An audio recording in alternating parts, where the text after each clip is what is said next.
After Kunoa's Jurassic theme park ended in a disaster and the dinosaurs took over the island, only to be disturbed by an artificial designed predator, things have calmed down again. It was time for the beginning of a new chapter. People were now debating on what would happen to the island. Some preferred if people left it alone and let nature take its course. Others wanted to rebuild the park. The word was out that new dinosaur species had been sighted, and rumors were spreading around that even new hybrid breakthroughs could be on the horizon. But the third option was chosen in the hopes to appease both parties. The next step would be for the people to build a safari park, where visitors could see the dinosaurs up close and personal from the comfort of their car, and at the same time give the dinosaurs the freedom and spacious needs that they desire.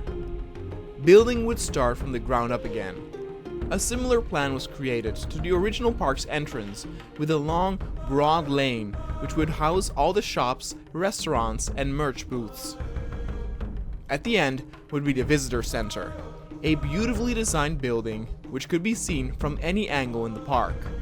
It was here where you could get information, put your bags in the locker, purchase tickets for special events like feeding time or an up-close and personal meet and greet with a small dinosaur like a baby triceratops. The building was huge, and it was a massive undertaking of just building it.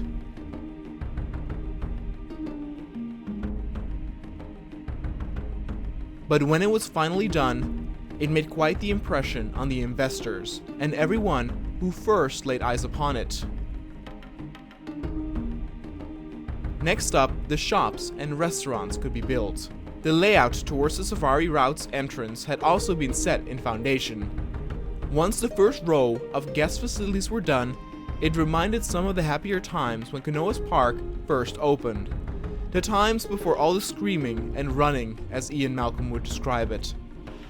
As time went by, the main boulevard looked magnificent once more.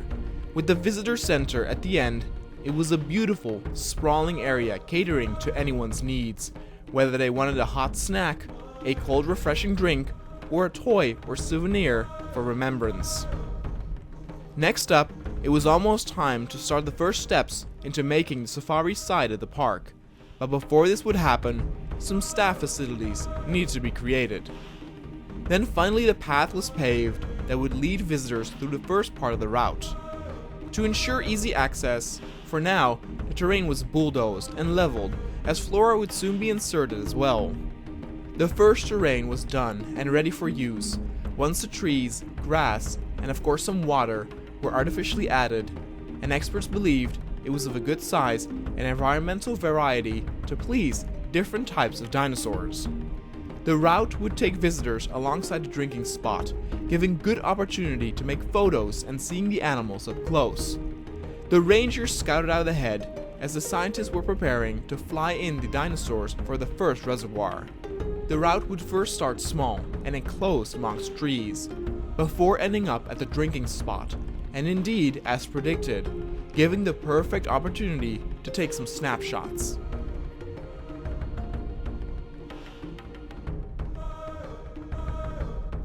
Since the safari route would go through different areas, build-up was important as well. Therefore, the park's benefactors believed it was wise to start out with some tamer dinosaurs. The guests would first be introduced with gentle herbivores in the form of the Edmontosaurus and Parasaurolophus. Though these creatures weren't necessarily the ones that were the most popular, partly because the Edmontosaurus' facial structures share some similarities with that of a duck, they were still of considerable size to impress the guests who first laid eyes upon them. They would also add a lot of both species to ensure that the initial introduction was always guaranteed.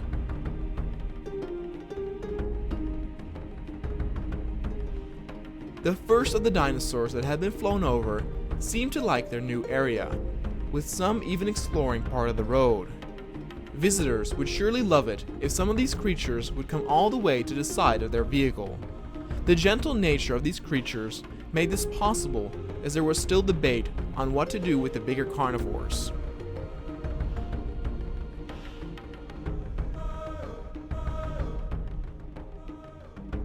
As more dinosaurs were still being flown over, the first of the animals liked their new environment so much that they felt comfortable sleeping as helicopters were still zipping overhead. This gave the people hope in that other dinosaur species would easily adapt as well.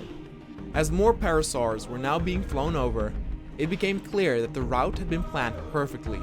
The dinosaurs were grazing and drinking near the road as hoped in perfect view. As the dinosaurs had the island to themselves for quite a while since the incident with the first park, color variation became more apparent with some species.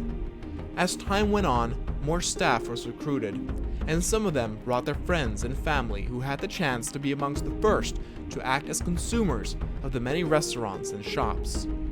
With the final parasaurs in place, it was time to call an end to the first part of the safari route.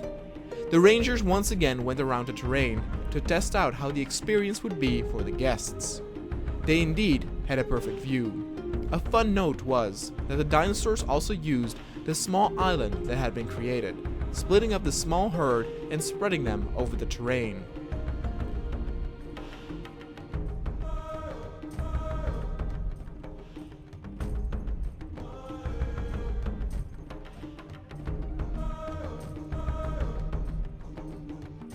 So with that done, it was time for the next area. To keep certain species or predators from crossing over into other territory, fences were used to separate them, much like safari parks back home. The second part would be implemented as a U-turn, therefore creating a natural breaking point in the middle of that turn where the visitors could see another drinking spot. The area in the middle was heavily vegetated to avoid larger dinosaurs from crossing the road too easily to avoid accidents. It was important to up the ante a little bit, but still keep some of the main attractions like the apex predators out of sight. Therefore, the large and long-necked Apatosaurus was chosen as the next main dinosaur. In this reserve, there would not be as many flown over as with the first one. These were larger creatures, meaning that space was more limited, though they had an even ground on field, forest, and a place to drink.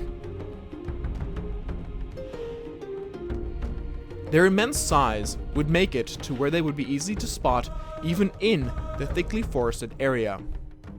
But besides these massive herbivores, the park directors thought it would be nice to spice things up and present the visitor to the first predators on the island. But the predators would be small. They were known for their shy nature.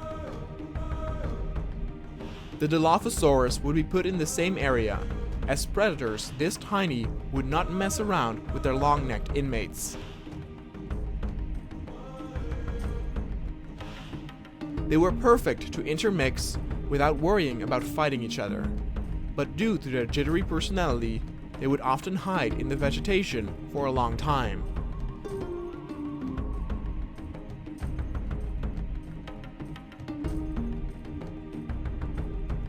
Adding around 4 or 5 of the little meat eaters would increase the chances of the visitors getting but a glimpse of them.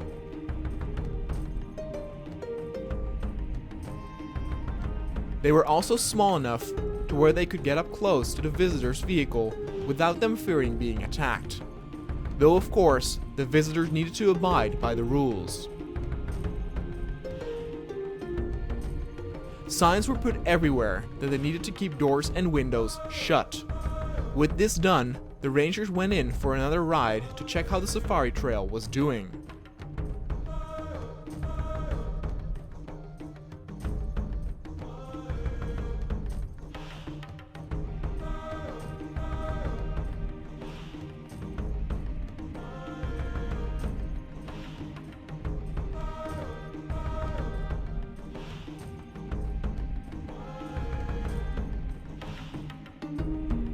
To their relief, many of the dinosaurs got encouraged to move away from the path once they sensed a vehicle approaching.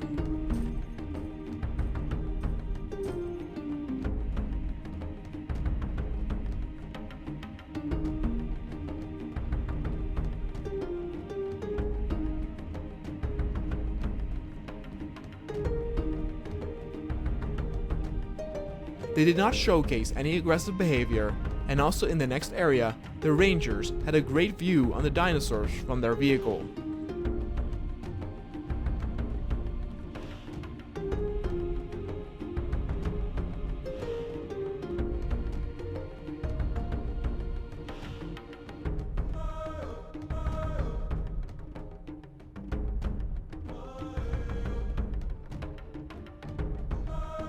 As expected, it was a bit more difficult to get a glimpse of the small Dilophosaurus. A few were spotted, and some even gave the rangers a good scare as they snuck up to the vehicle and made themselves known with a loud screech. This would surely cause for some thrills here and there for some of the visitors. All in all, the park started to look like something fun, and word got around fast. More was to come to this Jurassic Safari Park. The latest project surrounding the dinosaurs was going very well. The new safari park's first written previews in magazines and online blogs were talking about a potential great experience to see the dinosaurs up close and personal. It would still take a long time to finish, and some people were questioning how they would handle larger predators, as one could only imagine what they would do to a little car. But for the next part, they would still resort to herbivores, this time of the smaller variety. This would be the runner's pen, including flocks of Gallimimus and co-species where they could freely run around the open terrain. To hint at their playful character, the road here would be made into a spiral pattern as well. The amount of thick forestry in this area would be downscaled to a minimum to give the animals plenty of space to run around. As the sun set, it became clear to some scientists and park rangers that more could be done with the park. With regular zoos, it was sometimes common to have certain animals be viewed during night times as well. A special night zoo, so to speak. Many believe this could also be done with the safari park, a night safari. Though some dinosaurs might be sleeping at that time, there were others who were more active during the night. It would give visitors the opportunity to see some of the dinosaurs in more rare occasions and see what they would be up to at this hour. Lights were installed around the entire safari route to illuminate the road for future visitors.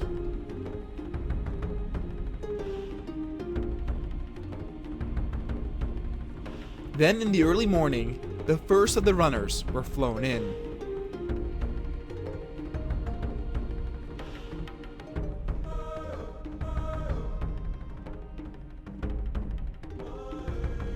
They began with the Struthiomimus, the smallest of the three species that would be housed here. The good thing about these species were that they were very easy to please. As long as they had the company of their own, or others that were similar, they could thrive almost anywhere and in any environment.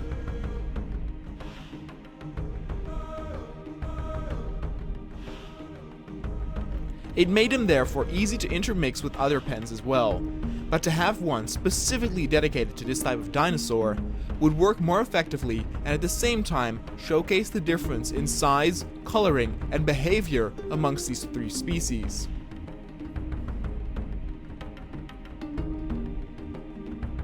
Five Struthiomimus had been transported to this location, and next up were the Gallimimus, the biggest of the three. Only 4 of these would be flown in, but that would be more than enough, as they could also intermingle with their smaller species, as they did not differ all that much. The Gallimimus were also easy to please, as long as they had space to run, and some had already acclimated to their new home, as they felt comfortable sleeping on the road that had been heated by the sun, as more dinosaurs were being flown in. The final of the 3 species was the Archaeornithomimus. Its color scheme was a little bit more flamboyant, with the shape of its head resembling more of a Struthiomimus. This was the interspecies of the 3 that on first glance could be mistaken for one or the other. By having these 3 different types in one pen, their difference could be well seen. As the last of the dinosaurs were flown in, plans were already made for the next dinosaurs. The area in between the 3 safari zones was closed with fencing, and everyone agreed that a larger carnivore would need to be put here, as the openness of the runner zone would give a good view of this area housing a more dangerous beast. As people discussed what creature would be best suited for this, the rangers went on their usual trip again to see if the new zone catered to the visitors' needs of having a clear view of the dinosaurs. Though it was pretty clear from the get-go that the view would be good, since there was barely any trees, It was noticeable how most of the dinosaurs stayed at one side of the zone. Because of this, new feeders were put on the other side as well to lure them across the entire area. The first larger carnivore that was put in next to the runner zone would be the Carnotaurus. Since many agree that its enclosure was too small for something like a Tyrannosaurus or a Spinosaurus, it was decided to have a smaller type be the first in sight. They also agreed that it was too early at this stage to showcase some of their main attractions that would be better suited later down the route. But though there was a good view from the perspective of the runner zone, the Carnotaur sometimes headed into the trees and hid from plain sight. Because the Carnotaur felt comfortable having another one of its species be close by, it was decided to put another one in there.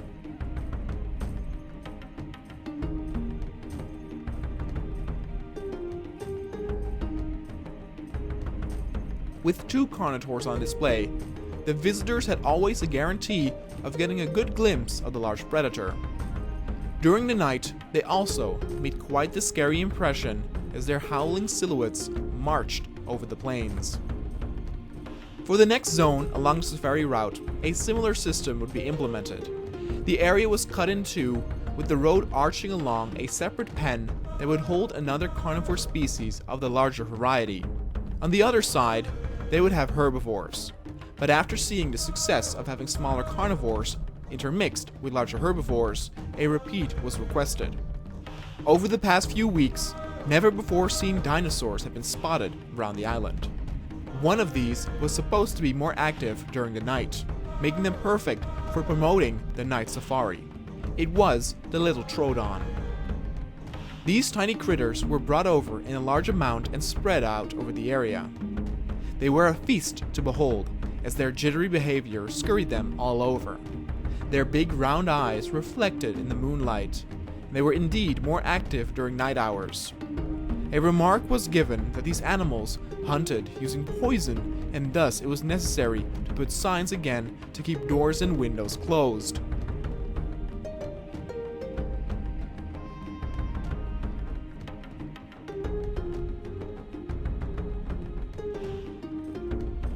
Due to their small size, they were difficult to spot in the tall grass.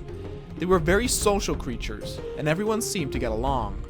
But with all the reports piling up, one particular report was ignored about the origins of this creature, as it was never on any list to make back during the time of the theme park.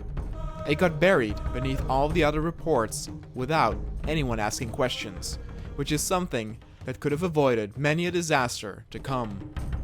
With the Troodons in place, it was time to mix them with larger herbivores to always assure visitors to get a glimpse of at least a dinosaur. The Troodons were very curious when they saw their big brethren being flown over, but for the moment, they seemed very accepting of them. As the Troodons were carnivores, it was made sure that they would have enough to eat and not attack one of their fellow inmates. 2 livestock feeders were placed, and 1 regular carnivore feeder was provided to ensure they would not grow hungry. But it did not take long before rangers raised the alarms, as some of the larger dinosaurs seemed panicked. They were not seen fighting with the Troodon, but footage from security cameras showcased some of the little critters to bite them in the leg.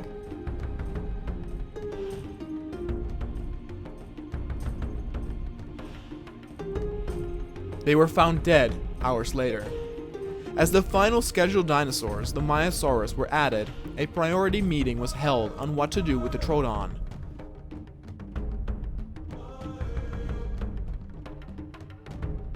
The rangers went in for a final test trial today to see how the safari route was done as a whole during nighttime.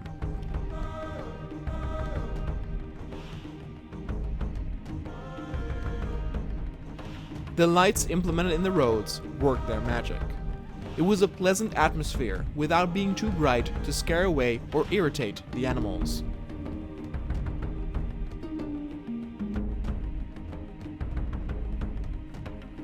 You could of course not admire the dinosaurs' bright colors, but nevertheless it was very different and noteworthy from a day visit.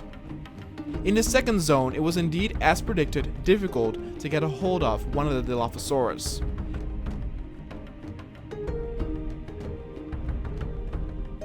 If they were spotted, chances were high that they would scatter before a good picture could be taken. Nevertheless, having a bunch of them in there did make the difference of increasing the chance of spotting them. In the runner zone, it was noted that though the creatures were now spread out, drivers needed to be careful if the dinosaurs ran across the road. They would be forced to drive slowly to avoid collisions.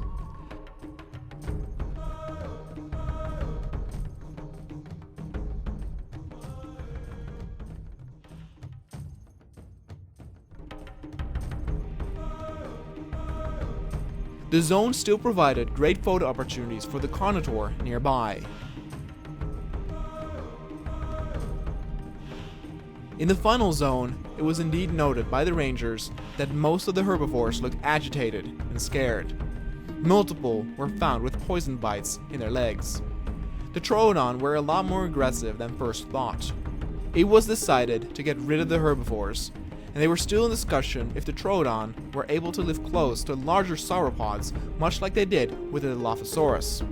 With the increase in zones and variety of dinosaurs, an increase in headaches and dilemmas was felt as well. And no one had even told them yet about the new hybrids that were being created for the park.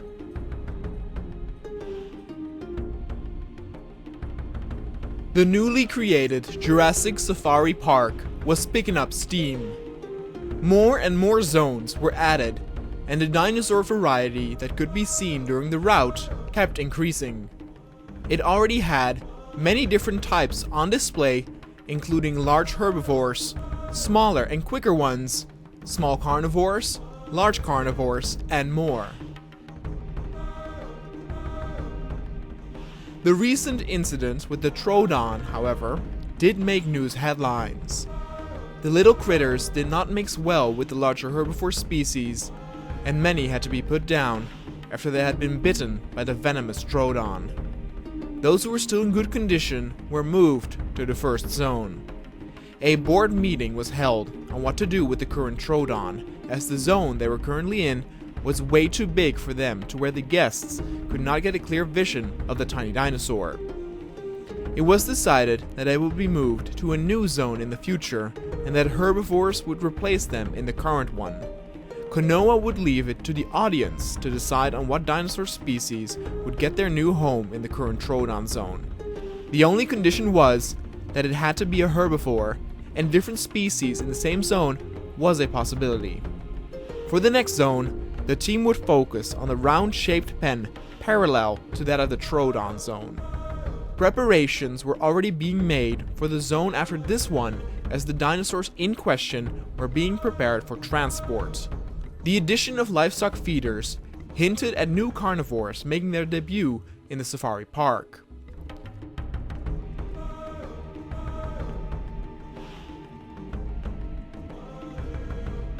Multiple helicopters made their way towards the zone. The dinosaurs they had entangled were not too big.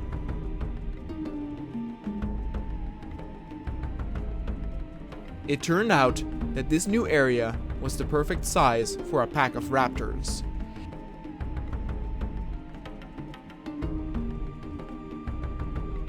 These ferocious dinosaurs would hunt in a group and could traverse the distance of the pen in a matter of seconds.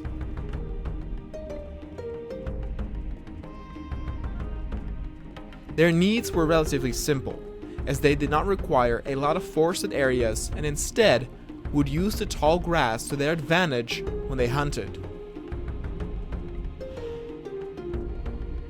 Some rangers were a bit nervous if all four of the raptors would fit well into the group, but to their relief, an alpha was soon chosen, and the others followed wherever she went.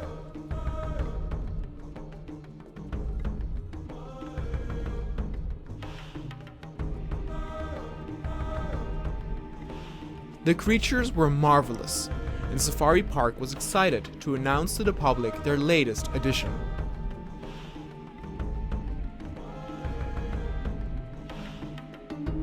But soon it became clear that there was an issue. The raptors were so small that they were often not visible as they hid in the tall grass. and the pen could not be made smaller as the group would need much space to move around in.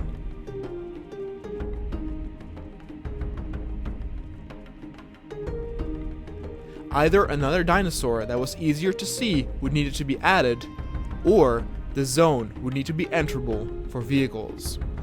A few rangers volunteered to drive their vehicle through the raptor den to see if it was safe for future visitors to do this as well.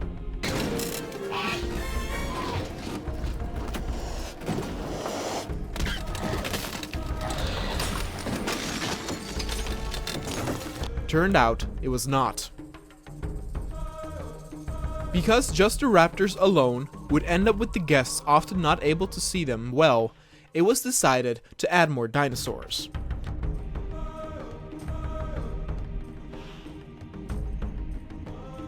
It would be another very large herbivore. The raptors were smart creatures.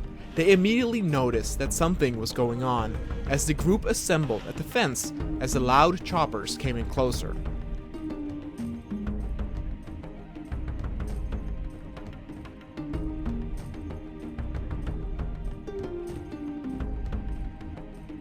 For this pen, the Camarasaurus was chosen to live side by side with the raptors.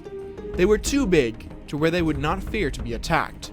But the new issue that presented itself was that the Camarasaurus was a rather needy dinosaur. It required a lot of forested areas and of course also a feeder that acquired to its long neck. The feeder was put near the fence, as was a new carnivore feeder to ensure that the dinosaurs would not dwindle too far from the fence so that the visitors could always have a glimpse of both types of dinosaurs.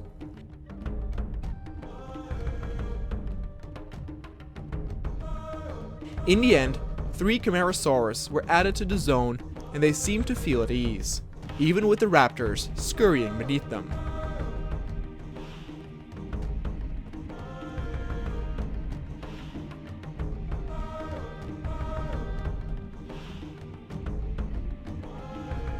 And with that, it was time to focus on the next zone. This was a smaller one, with a playful route through a swamp-like area. Perfect for one particular dinosaur that did not get enough attention in the initial park back in the day. This zone would be home to a nice baryonyx family, a male and a female.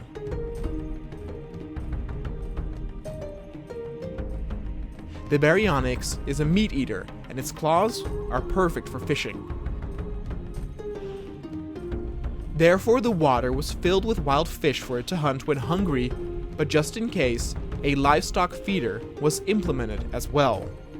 They seemed to be getting along really well, and they liked their new swampy home.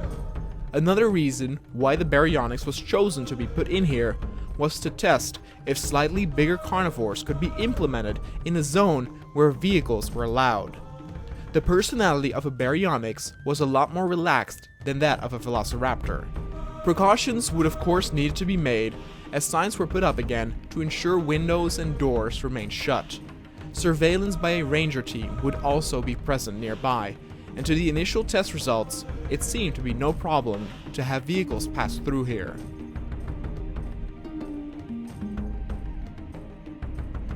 Some feared that there would still be people stupid enough to get out of their cars in this carnivore pen, just as some people were stupid enough to do this in regular safari parks.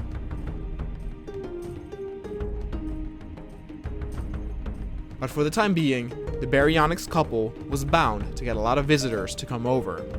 Because of the success they had with the baryonyx, some of the scientists and rangers grew a bit zealous.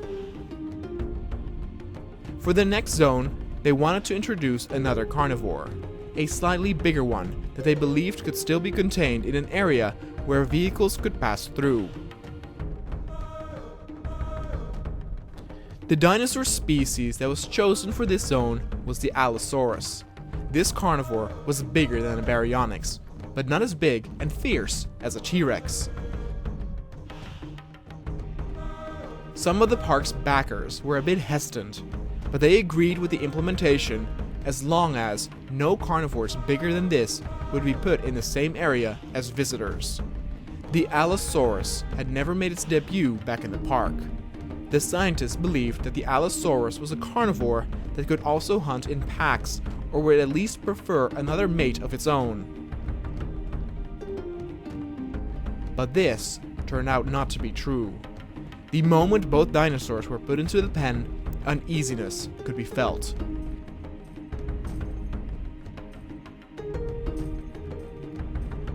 After the success of the baryonyx couple, the rangers wanted to introduce another one to the visitors, but it seemed this would only end in tragedy.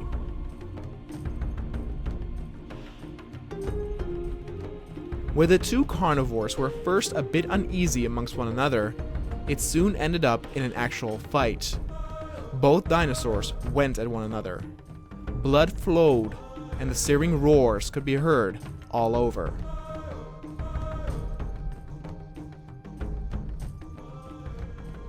Though the battle was as serious as any, it did not end with one of them dying. The Allosaurus that lost ran away.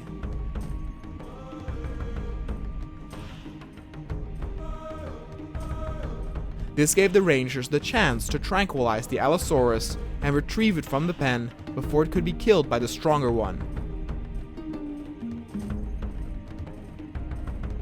It was therefore decided to hold the pen for only one Allosaurus, as its temperament seemed to become much more positive once it noticed that the other Allosaurus wasn't here anymore.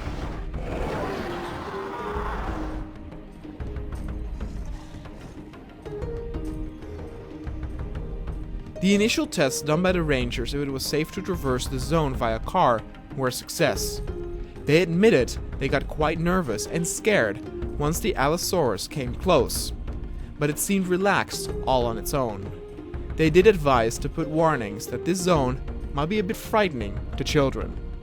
The park grew ever so more as the route became longer and longer. Now it was time for the next big step. It was time to introduce the safari park to its first hybrid. The Dinosaur Safari Park had now been established for a couple of months, and each time it got expanded, attracting more and more visitors. Not everything went as smooth as hoped, since the Troodon incident left the caretakers with a pen that was simply too large for the animals. Though originally it was planned to relocate the Troodon, instead it was decided upon to combine the largest dinosaurs they could get their hands on to ensure that they could live in the same space. It would black out the neighboring dinosaurs a bit, maybe even taking away from the popular Velociraptor. They were still a very popular attraction during night safaris though.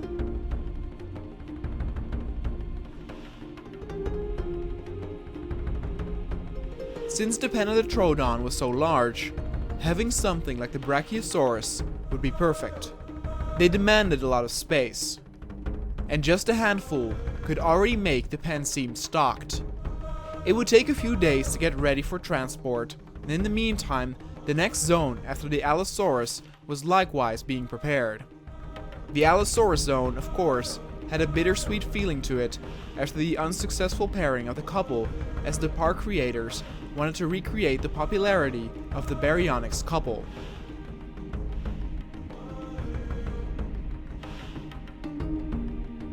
Two Brachiosaurus were first being flown over, just to see how they would do and how they would cope with the Troodon. The pen seemed perfect for them. Though they were incredibly large, they had so much room to move in that one could see it from their car up close or afar. The open field gave them good visibility all throughout the park, even being able to see the entrance.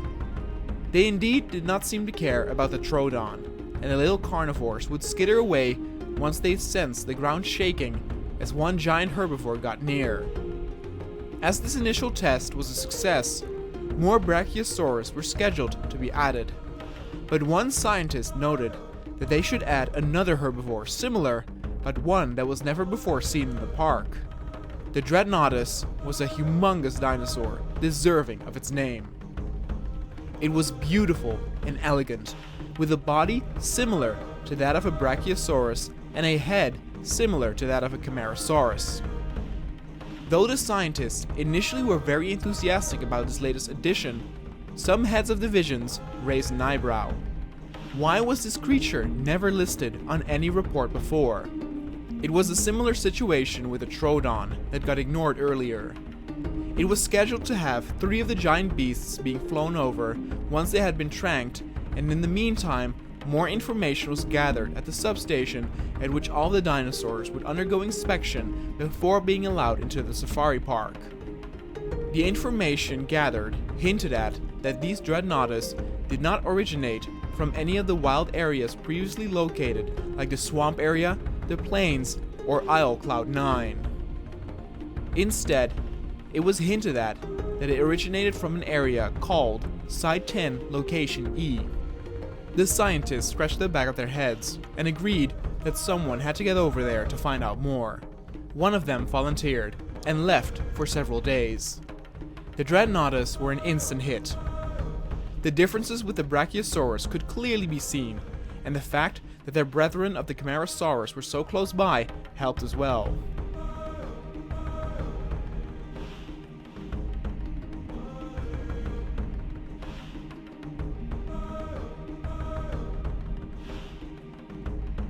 A thing that was interesting is that seemingly the dinosaurs preferred to walk along the paved road, making it a bit tricky for drivers to traverse, though at least they weren't very fast creatures. The warmth of the road by the sun probably felt pleasant as they walked over it.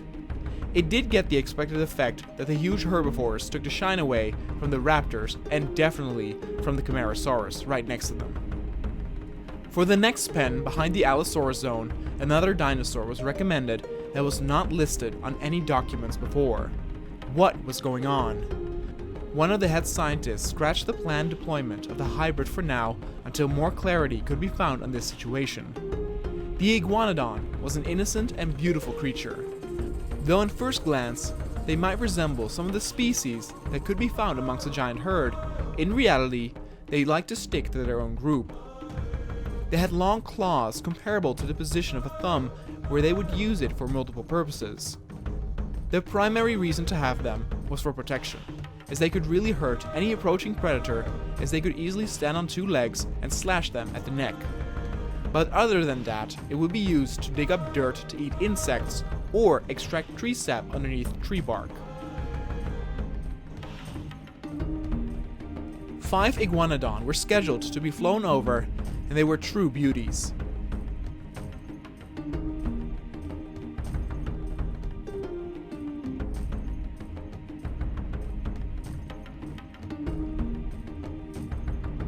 Since they relied so heavily on their group, it did not take long before an alpha was chosen and the drinking spot and eating spot were separated on purpose to ensure enough movement was going on throughout the zone.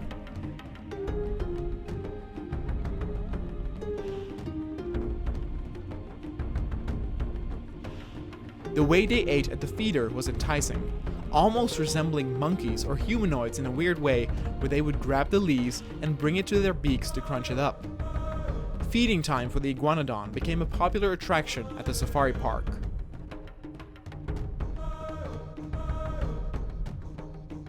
Though the food and water spot were separated to motivate movement, in truth, the group moved as one, kinda defeating the purpose. They could often be found on one side or the other.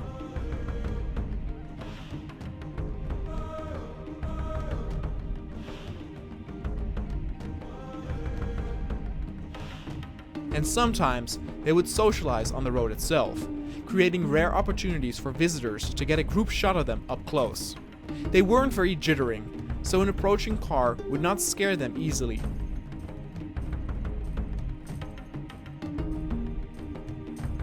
With the Iguanodon zone turning out into a popular site, it was time once again to introduce a new zone.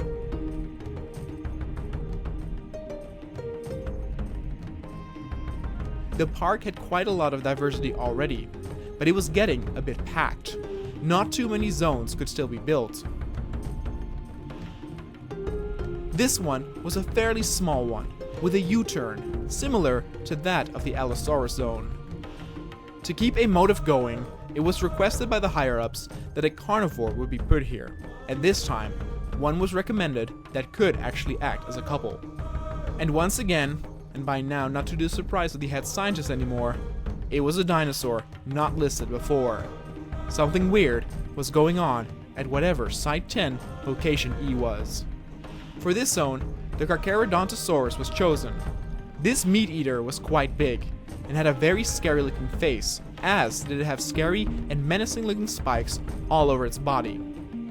But in reality, its personality and behavior was a lot more relaxed, though playful, compared to an Allosaurus. According to the rangers, they should be able to coexist within the same pen that visitors were allowed. The two dinosaurs were flown over, and as with the Iguanodon zone, they tried once again to motivate movement by separating eating zone and drinking zone. The two were fascinating to behold. Their snouts were really slim, with peeling eyes that combined with long teeth made it seem as if they had an evil gloom or smile about them.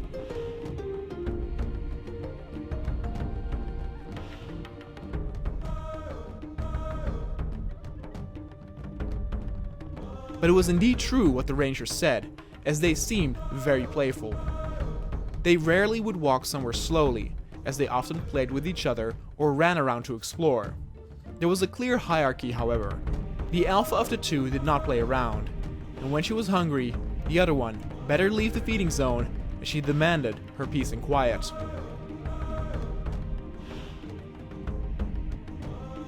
It even got to the point, with how playful they were, that it seemed like they were playing hide-and-seek with the rangers who drove inside to test if it was appropriate for visitors to see.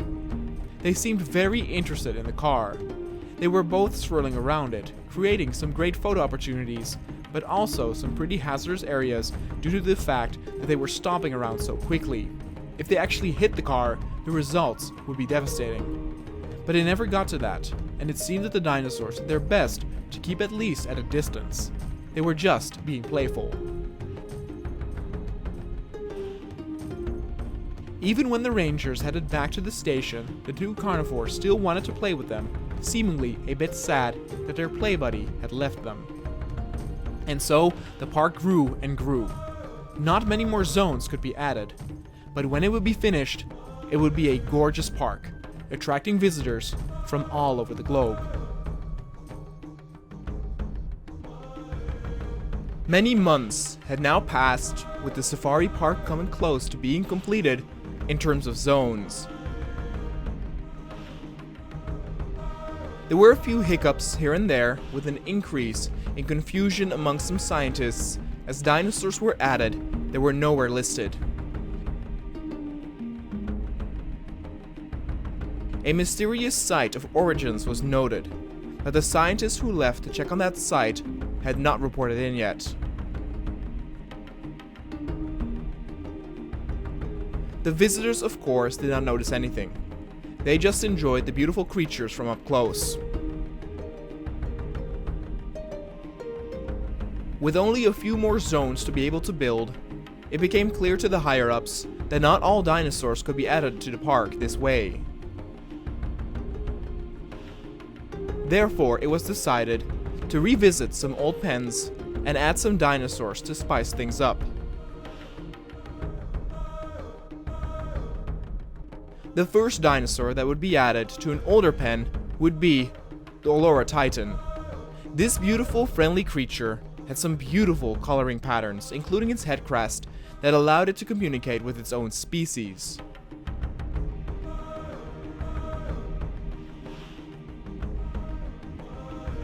These would be added to the first pen, though some were of the opinion that they should be added to the Iguanodon pen.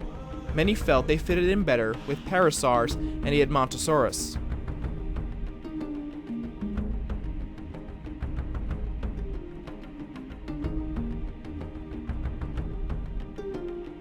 A different breed would be used to add to the Iguanodon pen. 3 Olorotitan were flown over to the first zone. Because of that, the zone became very crowded. but the amount of space they had was larger than some of the other zones, so it should be fine.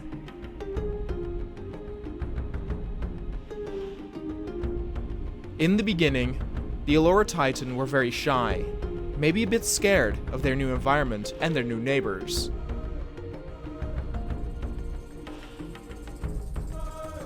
They quickly headed into the forest and made sure to stick close to their own kind.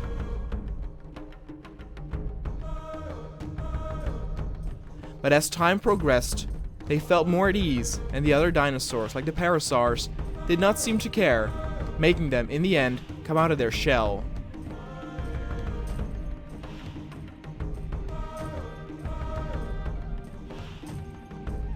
With that underway, plans were made for the newest zone, which was a vertically long area with a sprawl at the end, kind of resembling a fishing hook.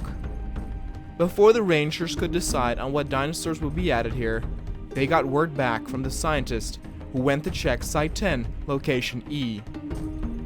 He noted that he stumbled upon a side of the island that was supposed to be deserted. Yet, a lot of activity was going on here. He stumbled upon an enormous fortified pen littered with dinosaur species. As he spied on the area from the jungle with his binoculars, he counted for every dinosaur type that he knew was on the island.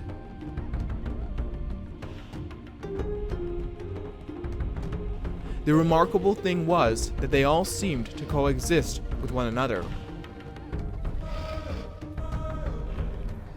Hybrids were even spotted as well. But there was more remarkable news. It seemed delicately crafted to where each species had exactly 2 creatures being represented within the pen.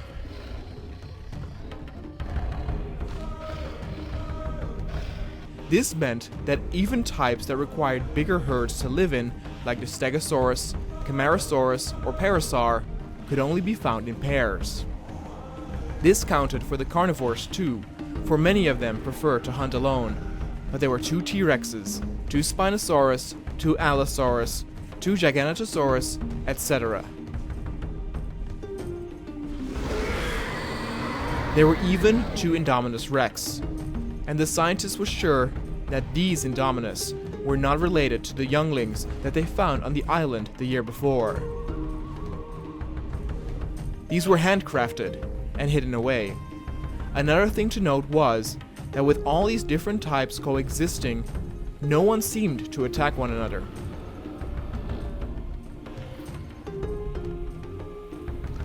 It was clear to the scientists that some, maybe even many, of the dinosaurs were agitated or scared, but not a single carnivore attacked a herbivore, not for sport, nor for food.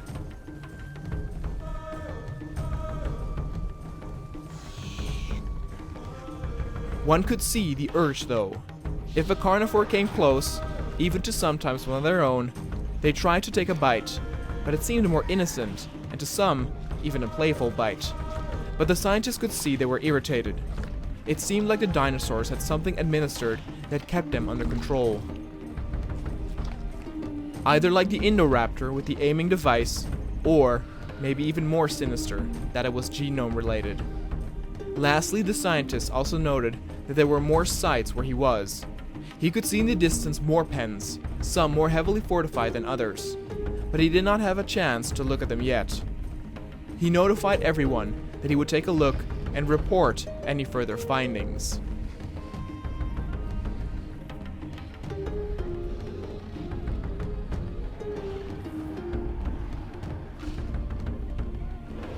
This was disturbing news.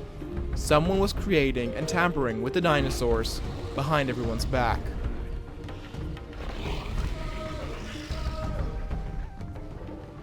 More information needed to be gathered to get to the bottom of this.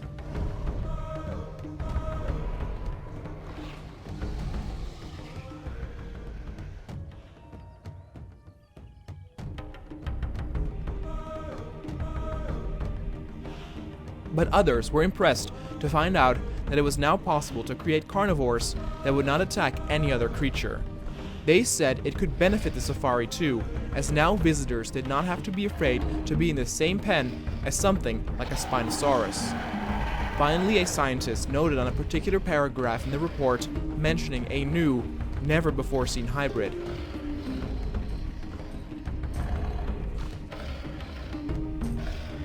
It was dubbed the Ankylodocus, and was, as the name suggested, a hybrid between a Diplodocus and Ankylosaurus.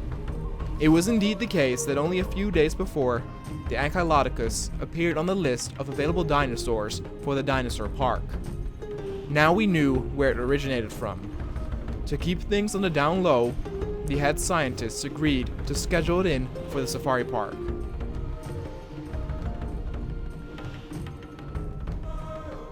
Before that would be done, they thought it would be smart to introduce the visitors to the two actual dinosaurs that the hybrid would consist of.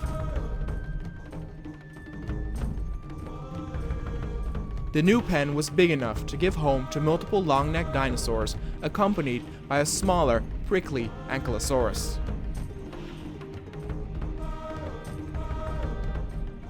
The Ankylosaurus was a beautiful tank-like creature that preferred peace and quiet. It could cope with some other dinosaur companionship as long as it wasn't too much.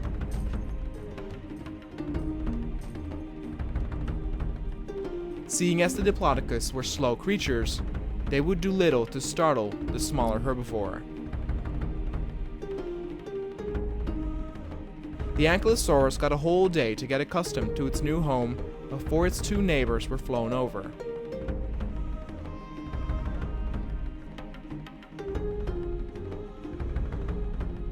The smaller vertical area of the pen would provide the visitors with great up-close moments with the dinosaurs, as the end opened up more where the feeding place was of the Diplodocus.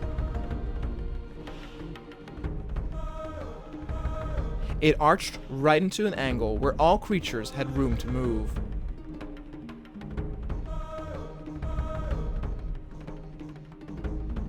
It even was mentioned that maybe another dinosaur type should be added eventually. Maybe something small, like a Deinonychus.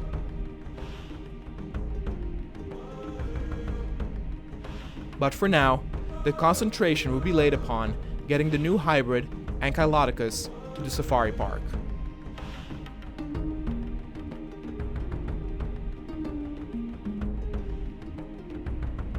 A large pen would need to be built to all the customers who would come to see it.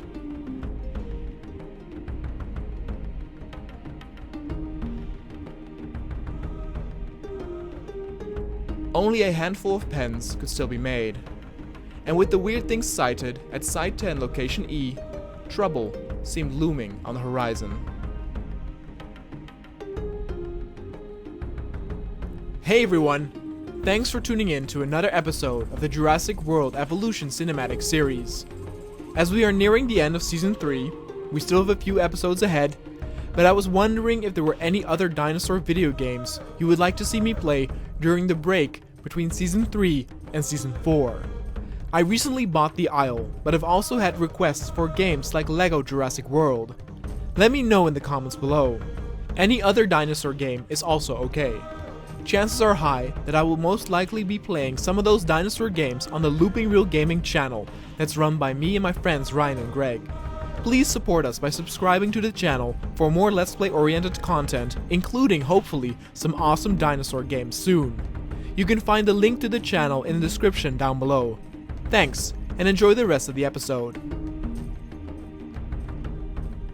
By now, the Dinosaur Safari Park was nearing its end and completion.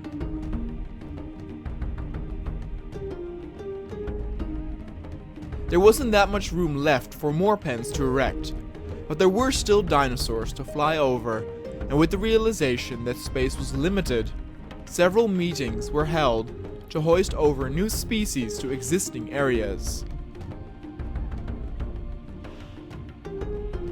For now, the number one priority was the introduction of the first hybrid to the safari park. People still had the Indominus Rex and even the tragic fate of the Indoraptor freshly carved in their memories. But with the newly created Ankylodocus, new opportunities laid in wait. First and foremost, this hybrid was a herbivore, so there was less of a chance of something bad happening with it.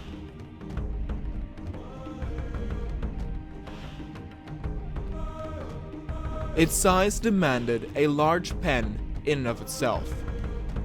It would fit right in after the vertically long route introducing the audience to the Diplodocus and the Ankylosaurus, the two dinosaurs that were initially used to create this new friendly monster.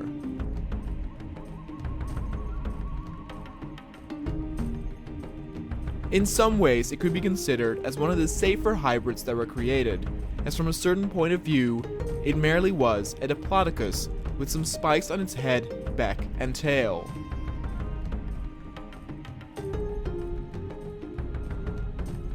And of course, it had the iconic ball-shaped end on its tail, similar to that of an Ankylosaurus, so that it could defend itself.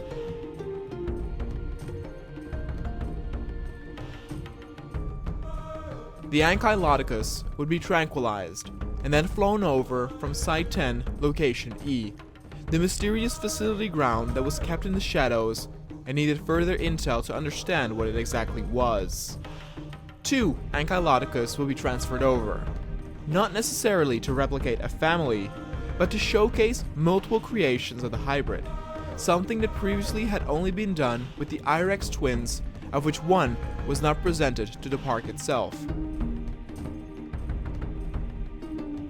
The Ankylodocus were an instant hit.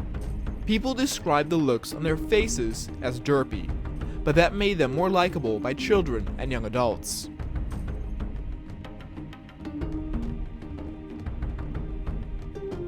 They were a bit slower than a regular Diplodocus, probably because of the added weight of the spikes and plating.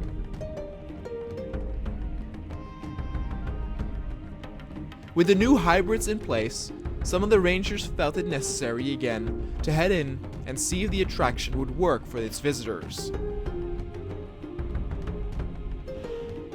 As they had not done this yet with the Ankylosaurus and Diplodocus pen, they shifted through this first.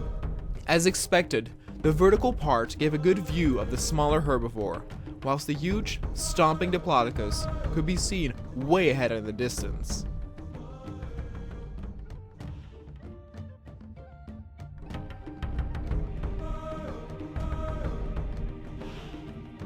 For the hybrids, the created pen was ideal.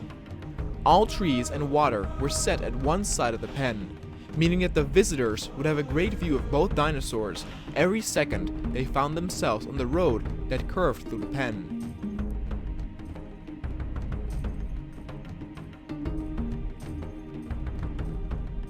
With these new creatures in hand, the following days were splendid for the safari park overall. People believed there was room for maybe about 3 or 4 more pens, so they had to be very calculative with what species to assign here. While the park's higher-ups were debating this, the customers grew as the park became more and more accessible to mainstream audiences.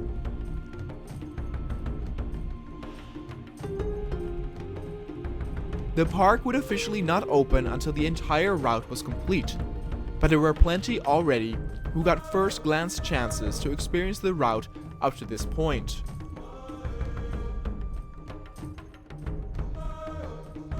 Besides debating on what dinosaurs would be chosen for the next pen, it was also discussed on what dinosaurs to add to any existing zones.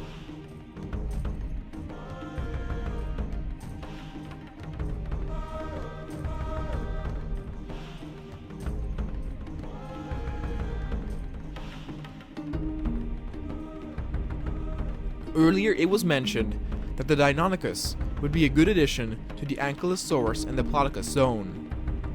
You would then have creatures from every size type, and within this pen, the little critters had enough room to run around and do their shenanigans. 5 Deinonychus were flown in.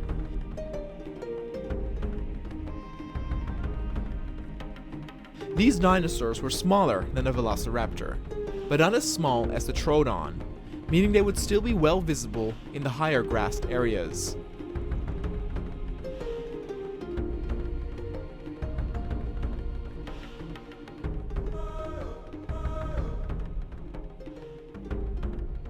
The ruckus caused by the choppers setting down the new additions made the Ankylosaurus a bit cranky for a while.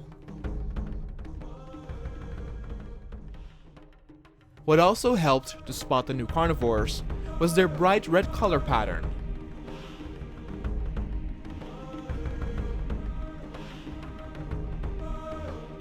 Their bodies were more stout, though timid, compared to a raptor, and they initially did not seem interested in any of their herbivore penmates.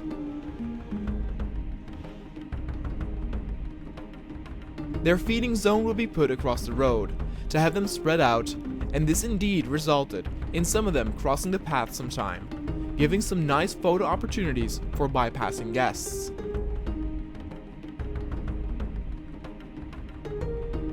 Now with the Deinonychus in their new home, it was finally time to look towards the next pen after the hybrid zone. For this, a broad, stretched out piece of land was chosen with a body of water in the middle, leading over into the zone after that.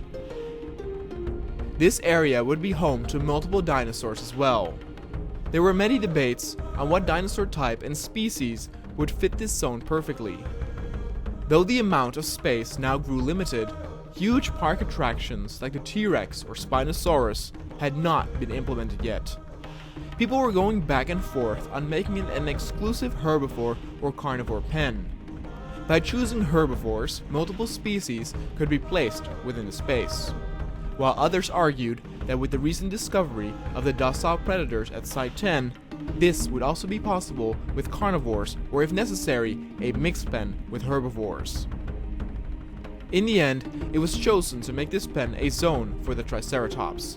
It was this type that still was not represented within the entire park, but the same could also be said for something like the Stegosaurus. 2 Triceratops were being flown over with the plans to add another species to this particular zone. Those who demanded for a representation of the T-Rex got their wishes, as it was greenlit to turn the Allosaurus zone into a T-Rex family pen for 2 of the dinosaurs. The Allosaurus would be moved further ahead to a zone fitting its smaller size, but this would take time and was going to be done after the Triceratops zone was done. The Triceratops were beautiful and docile. They moved a bit sluggish with all that weight they had to carry, but they showed signs that they liked their new home. With the 2 creatures in its place, it was very clear that there was still a lot of room for multiple animals to be added. Though a separate Stegosaurus pen would be challenging considering the amount of space left, it was decided to add these to the Triceratops pen, making it a mixed zone. And then the message came through that the 2 T-Rexes had arrived from Site 10 Location E. They were apparently administered to be docile, though it did not specify how this was done. There had been no word from the scientists who headed towards the site and informed them of this finding there weeks ago. It had some scientists worried, though they had to keep things quiet. For now, things moved on as they always did.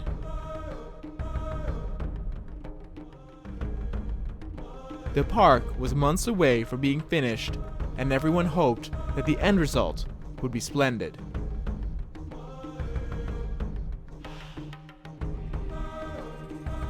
The safari park was now in its final stage of preparation, meaning that small adjustments to existing zones were made by flying over and exchanging different dinosaurs.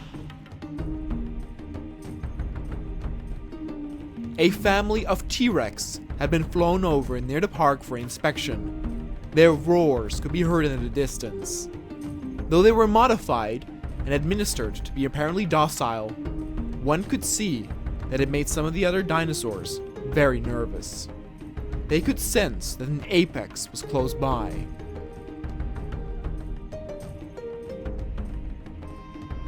Before the T-Rex would be moved to the Allosaurus pen, as the size of that area fitted them better, a few herbivores would be migrated first.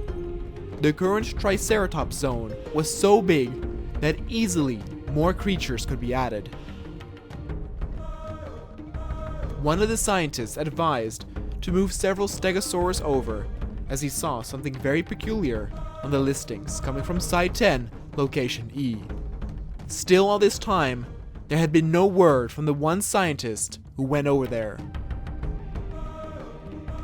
The stegosaurus that were transported to the Triceratops zone, which was now a mixed one, were easy to please.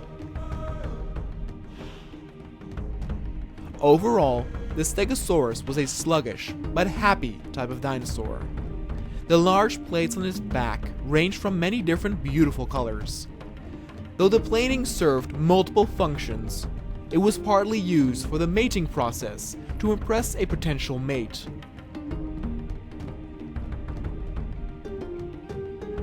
The Triceratops also did not seem to mind their new neighbors, and everything continued peacefully.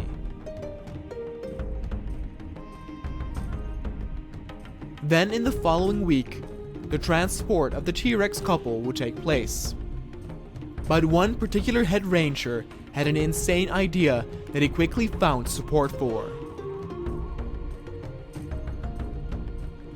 Since they had proven in the past with the docile carnivores that they would not attack cars, would it also be possible to let carnivores loose in environments with pedestrians without anyone in actual danger?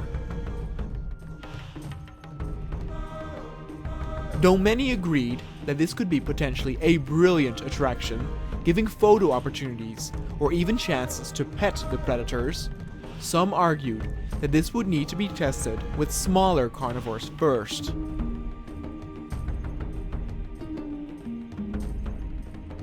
But the head ranger disagreed.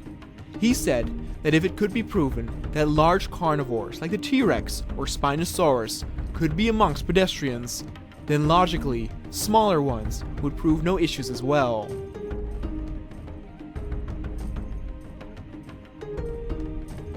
One of the T-Rex were put right outside the cage at the staff facility area.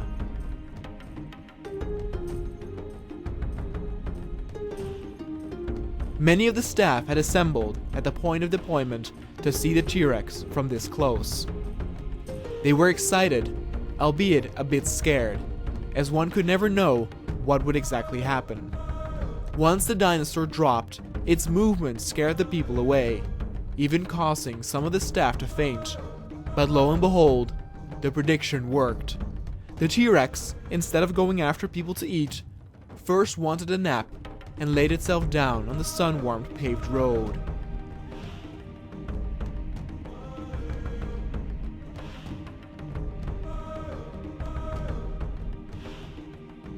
Once it woke up, it headed over to a public area.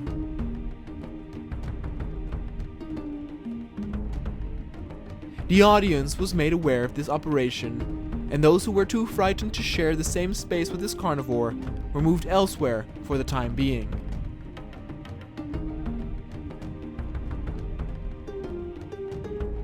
Everyone kept a safe distance, but the T-Rex never showed any aggressiveness to a human being. It almost seemed to not acknowledge them.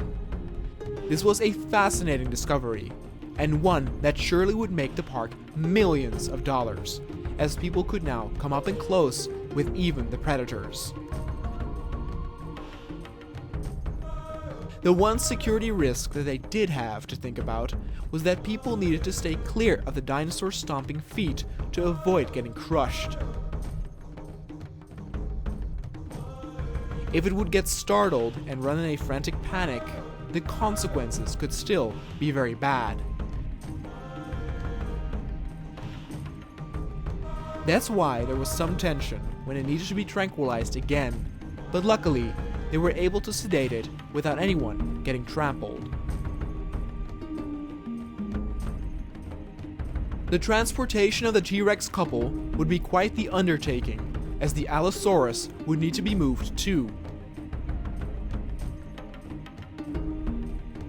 As the helicopters were already inbound, the single Allosaurus was sedated and ready to be moved out. There had been some debates on what the perfect location was. Because the Allosaurus was created without any docile administrations, it could not be housed together with other predators or small herbivores. Therefore, and to save space, it was decided to put the Allosaurus with the Ankylodocus hybrids. The herbivores were too big for the Allosaurus to attack, which meant that the piece would be kept in its new home.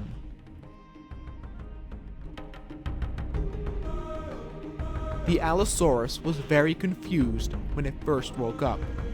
Though most transportations have been relatively smooth, it was a few days of tension to see if the Allosaurus would even eat. If it was too stressed, it might refuse to do so and die. But luckily, the Allosaurus seemed to understand that the two hybrids in there would not attack it, and when they let their guard down, the Allosaurus did so too, and adapted. With the Allosaurus cozy in its new home, the two T-Rexes could finally be moved. The original Allosaurus pen was so large that some argued that the T-Rex could share this space with some other creatures, especially since they were so docile. But the T-Rex was a 5-star attraction. Some thought it unwise to share it with others, as their shine would be taken away.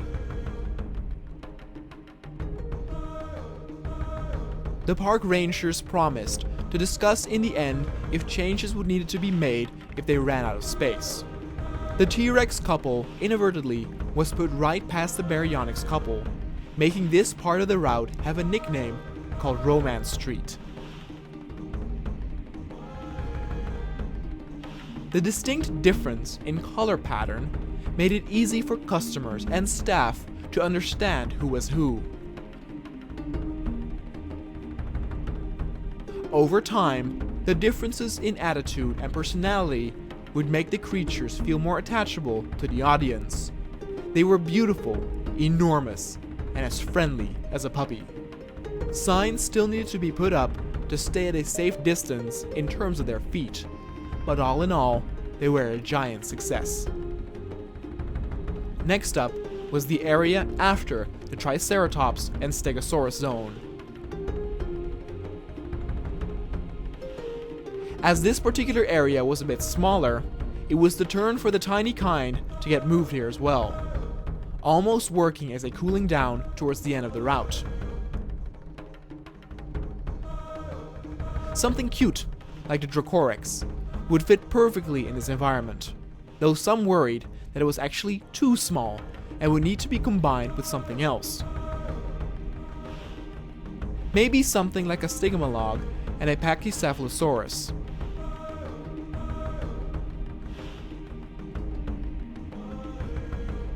But before the head staff could decide on what exactly the furthest pen would be made up of, word got out that a new hybrid was signaled for transportation. It came as a surprise as it was not written down during that week's schedule. It turned out that there were early signs on the documents that were sent from Site 10, Location E, about a hybrid that existed from Stegosaurus and Triceratops DNA. This explained why the scientists opted for this combination in the park.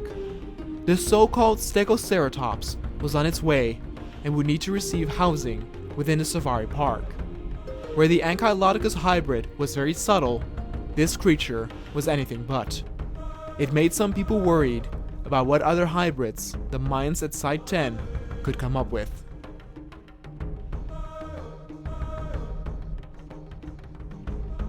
As the discussion continued amongst the heads of Jurassic Safari Park on what dinosaurs will be put in the final 2 pens, the next big attraction that will be added to an existing zone was in progress.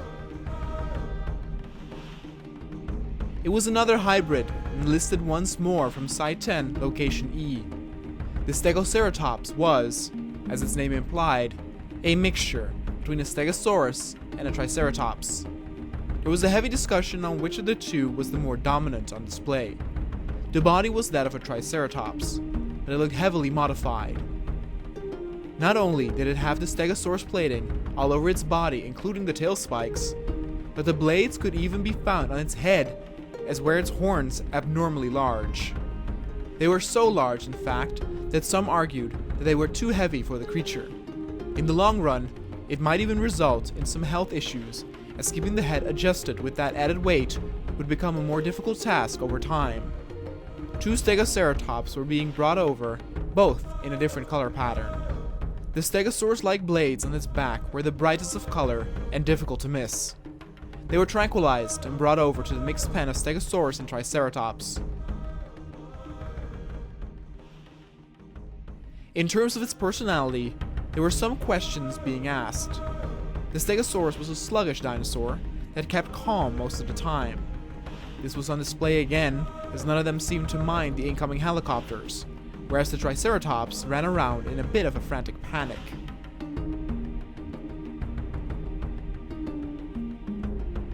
Personality-wise, it seemed to be a bit of a mix as well.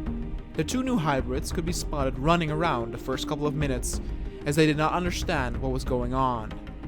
But as soon as they had something to drink or eat, they would calm down and be as friendly as their fellow neighborhood Stegosaurus.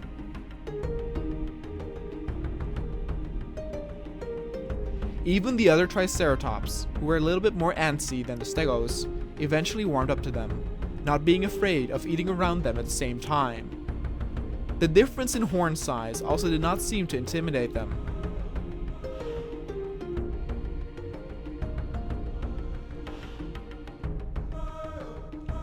The Stegoceratops, in a way, was very well protected. It could lash out at its enemy with the horns on its head, but even also deal damage with its tail. This was something not many dinosaurs could.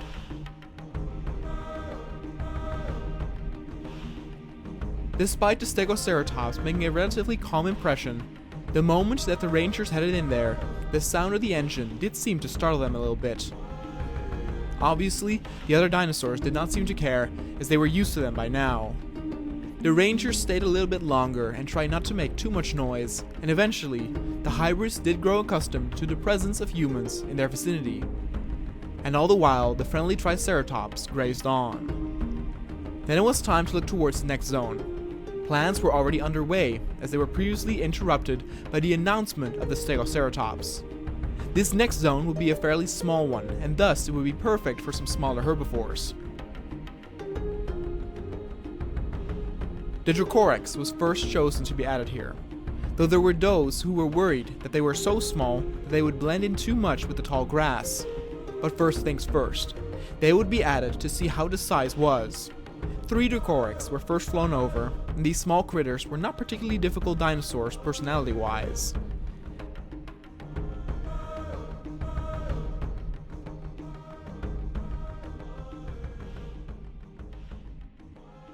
They were very keen on being with their fellow species though, and since that demand was met, they easily accepted their new home.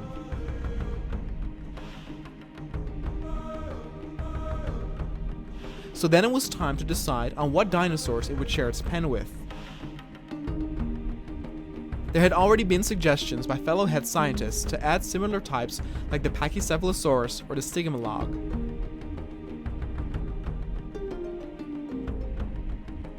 The Pachys were, unlike the Dracorex, a bit more agitated, and everyone agreed that 2 would be enough as to not encourage them to be the dominant species within the zone. But at least they were a lot bigger, meaning they were easier to spot for any guests that entered here.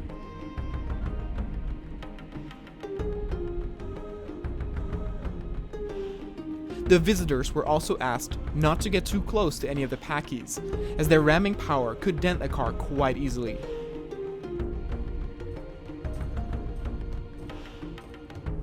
But for now, everything seemed fine, as the Dracorex and the Pachycephalosaurus lived in harmony.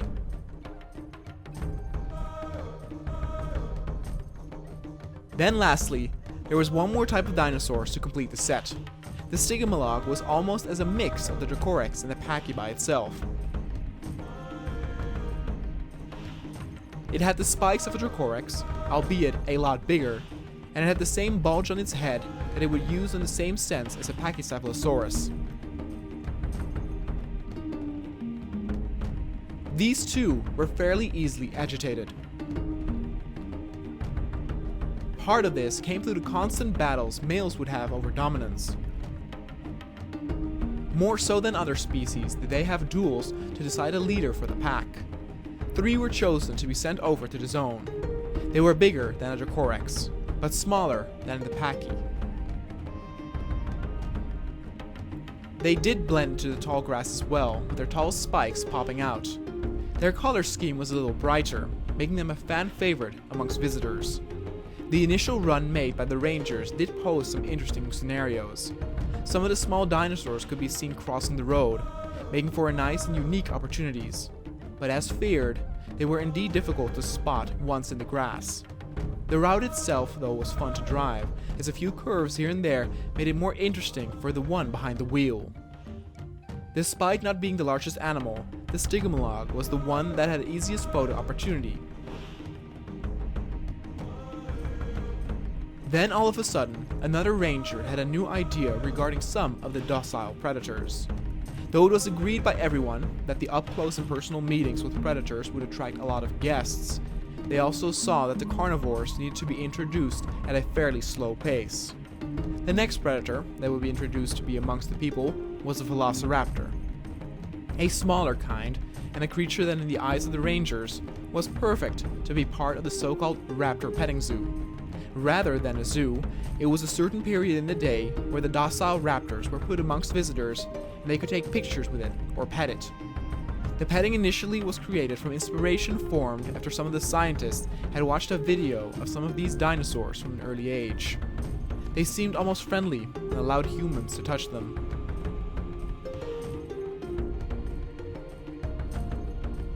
Four raptors were flown over and had been manipulated to be docile. They were lifted in the main street where many customers waited anxiously, but it turned out that the initial T-Rex test was a lot more successful. The raptors, even though docile, made a very scary impression on the guests with their twitching movements and loud screeches. Even though there were no signs of aggressiveness, they did not invite any of the guests to come closer. Some even ran, creating a bit of confusion even for the raptor that had its instincts suppressed. Because the raptor was also a lot smaller, it was easier to lose in the park. Rather than the T-Rex that stayed out in the open, the raptor soon headed towards the nearest bushes for some shade and protection. It was clear that were they to try this experiment again, that some rangers needed to be present to keep them within a selected area. Even once the raptors headed back towards a more crowded area and fall asleep there, no one dared to get close. The rangers promised they were as docile as a puppy, but in the end, no one wanted anything to do with it. There were some overseas who expressed interest in something like this, and the safari park said that maybe in the future they would try something like this again. A dinosaur like a T-Rex is so big that no one can come close for safety reasons. Photo opportunities would be made from a safe distance, though closer than at a regular zoo. But with the raptors, it was a different story, as they were so tiny that one had to get really close to get some nice shots, and no one was willing to do that.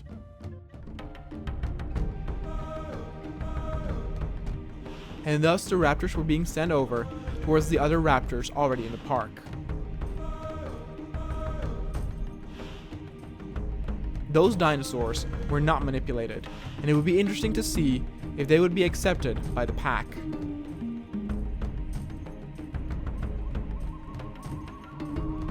With that out of the way, the park headlines quickly tried to move away from the failed raptor experiment. And thus, the next introduction would need to be something that struck awe again in the visitors' eyes. Something big. Something like the mighty Spinosaurus.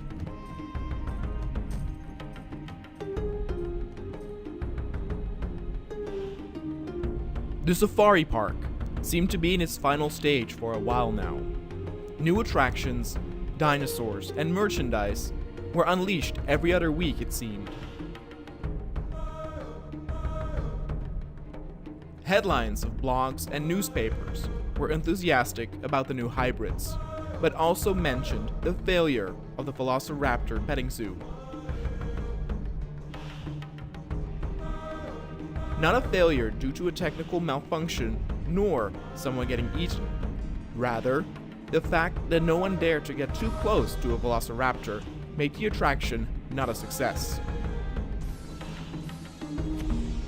To distract the people and quickly move heads, the shipment of the park's newest addition was greenlit, the Spinosaurus. The giant carnivore was a big attraction back during the days of the park zoo.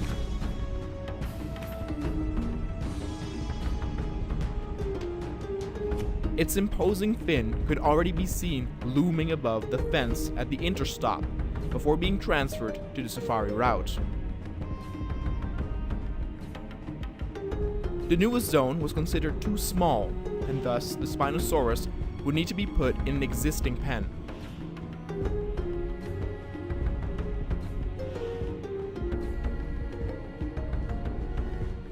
It was decided to put the giant together with the Carcharodontosaurus couple.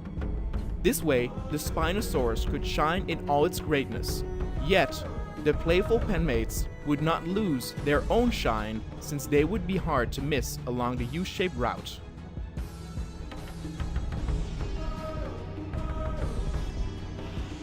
Like so many carnivores before, the Spinosaurus was designed to be docile. Its size was bigger than a T-Rex, so it was bound to impose just on that alone.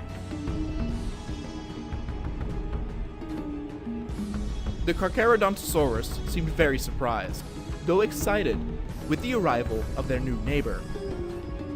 They did cling up together even more than usual, just as a precaution to sense what this new intruder was up to. There was no doubt that the Spino could easily kill both of the smaller predators, but its docile manner made the two feel at ease eventually.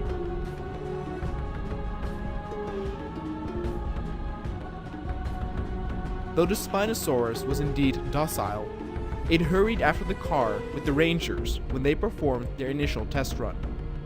At first glance, there was panic amongst the Rangers. The Spino roared and came so close that they assumed defensive measures. But maybe it was just playful or excited that the car came in, as the Spinosaurus did not stop yelling all throughout. It made the Rangers scratch their head a bit, and they wondered if signs should be put up for visitors to drive slowly.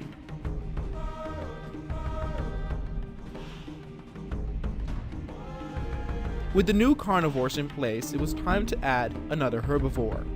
This time, something would need to be set right. With the first launch of the Troodon pen, a significant incident occurred where the paired-up plant eaters were attacked by the little critters.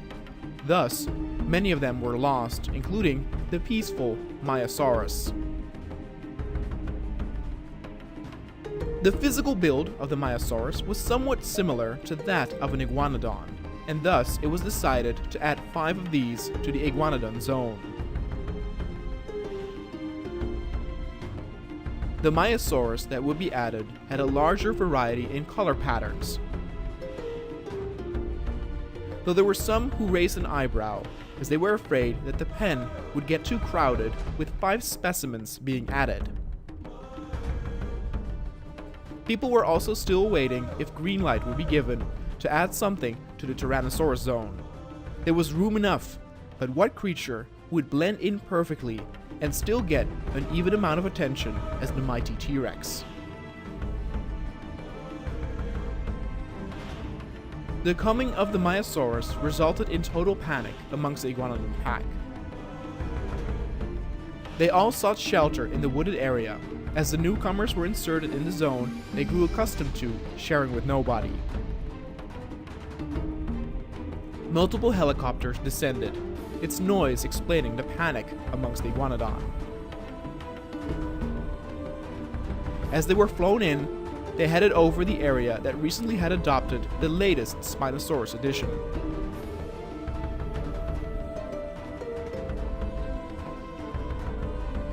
The Maias were thirsty after their flight and immediately headed towards the nearest drinking spot. Confusion and even a slight panic roamed throughout, as both packs did not understand well what was going on. With the Maiasaurus in the same zone as the iguanodon, the differences in color variation, physical attributes, and behavior could easily be spotted.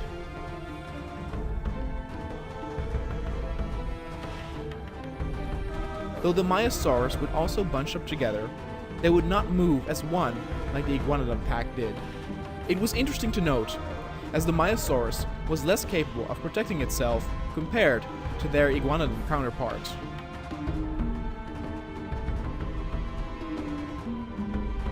The grazing nature, slow movement, and striped patterns made it to where this zone received the nickname of prehistoric zebra zone.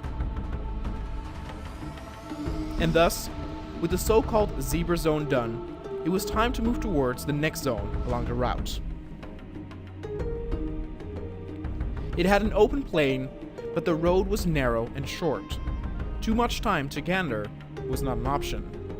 But the terrain was too small for a giant dinosaur, and thus smaller creatures that were still easily visible were chosen as the new inhabitants.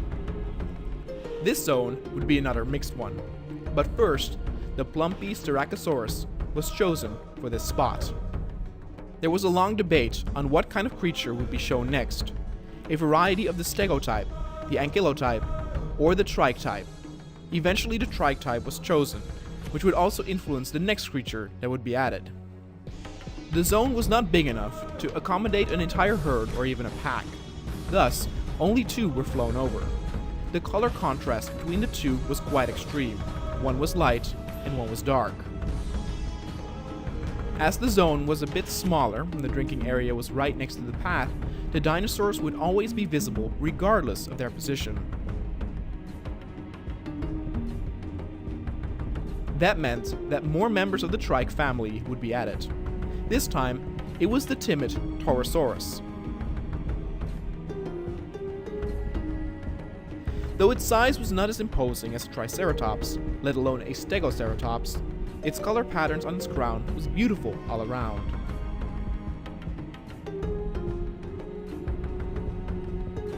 Instead of 2, 3 were added, to showcase the great variety in patterns and color that could be enjoyed. They were moved on a sunny day with perfect wind conditions. This did not matter that much though, as the inter-deployment area was not too far off from the latest zone. From the air, it was well visible how little space there was left for the last remaining zones that would be built. The Torosaurus quickly became the favorite amongst young visitors. The shape of its head in regards to its stout body made them give out a cute vibe.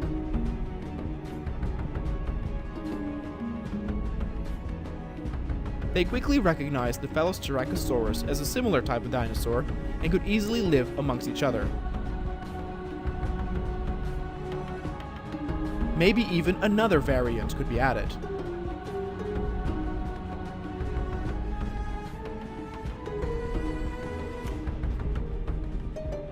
But then news came in of a new hybrid passing through. It was the latest creature coming from this mysterious site. This time, it would be a smaller variant known as a spinal raptor. The name, like with most hybrids, said it all. It was a hybrid between a Spinosaurus and a raptor. Therefore, it was the smallest hybrid yet. The scientists who represented the deployment promised that these creatures were given the same docile manipulation as all carnivores that came before. Therefore, they insisted to relaunch a campaign of a Velociraptor petting zoo, but instead have the new hybrid be the attraction. Though some might still be scared to get close, the curiosity to get up close and personal with one of these would be enough to at least persuade some. But little did the park rangers know that having these creatures in the park would lead to disaster. Hey everyone! Before we start today's episode, I would like to remind you that I recently started a gaming review channel. It is a pretty relaxed channel where I do a review maybe 3 or 4 times a month of both old and new games. You guys can also request games to be reviewed, and I've already got a review up of some dinosaur games as well. You can find the link to the Kanoa Reviews channel in the description down below. If you like what you see and you wish to support me, then please consider subscribing to the Kanoa Reviews channel. Thanks a bunch, and enjoy the rest of the episode. With the safari park getting bulkier and bulkier, it meant that space had been running out for quite a time. News had arrived of new hybrids being shipped from Site 10, Location E. This time, they were Spinoraptors. And with the new majestic hybrids seeing the day of light, some of the park higher-ups vowed for another event where visitors could come up close and personal with the Spinoraptor in the sense of the failed raptor petting zoo. The idea would be that these new hybrids were so interesting that they would pique customers' curiosity over their fear. But a lot of paperwork had to be done to get this to work, and in the meantime, more dinosaurs were intermixed in already existing pens. The second zone had large and small-scale dinosaurs, but nothing in between.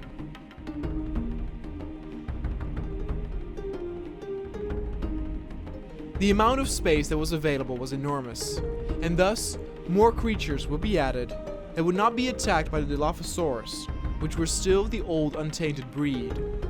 Firstly, a Podocanthus was added. This brethren of the Ankylosaurus was a lot less feisty, and its armor would protect it from any of the small carnivores in the zone. By having medium-sized dinosaurs, it would also be easier for customers to get a good glimpse of the reptiles. Then next, a Nodosaurus was added also. Though both dinosaurs could perfectly function on their own, the rangers believed it best to pair these two up in the zone as to comfort them for having one of their own amongst the other types of animals.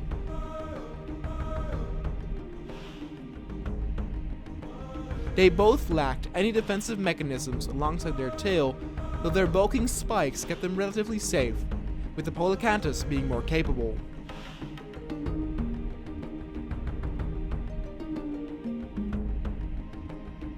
The two herbivores were being transported to the second zone, which sprawled a massive landmass.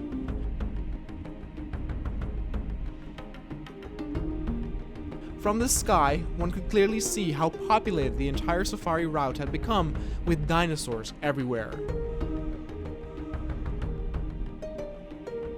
The completion of the park was truly close.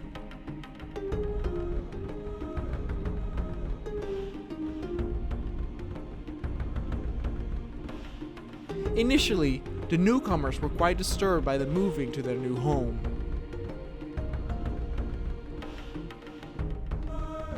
As mentioned before, these two were not as feisty as an Ankylosaurus, but they could still be considered short-tempered. All these new senses made them in a state of panic, but soon calmed down when they realized that the sauropods did not pose any threat.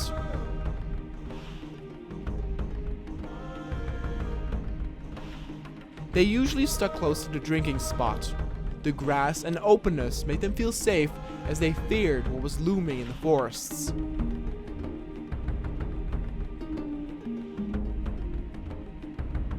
They did indeed stay close together, confirming that having a likewise friend did calm them down and reassured them. By then, the paperwork and preparations to start up another petting raptor zoo attempt was greenlit.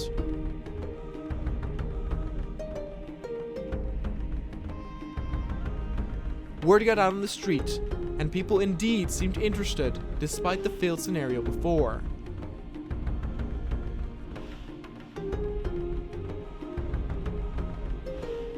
Two Spinoraptors at the nearby drop-off point would be sedated and brought over to the main boulevard where the people could have their pictures taken.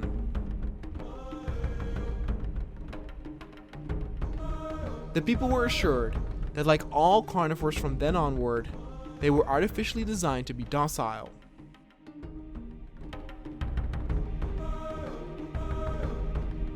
A lot of people had assembled at the place where they're being taken. Some of the staff came to watch too, as indeed more interest was shown by the public. If the first few people would be able to get close and show that it's fine, then the rest would follow. The Spinoraptors were much bigger than a regular raptor, and the initial reaction was once again to keep their distance. The usual occurred with people fainting seeing the dinosaurs this close, but also some who got hit by its tail, though not on purpose.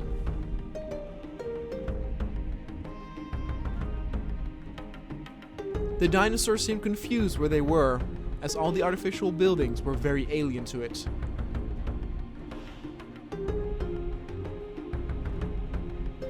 The visitors still held their distance as the two hybrids explored the area. Some of the park's rangers were being pushed to act as an example and approach the creatures to show that there was nothing to fear.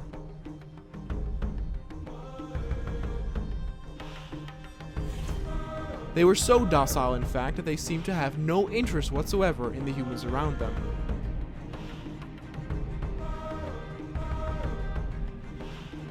But then, all of a sudden, something changed. Both dinosaurs stopped for a few seconds before letting out a huge roar. Something was different. One could see it in their eyes.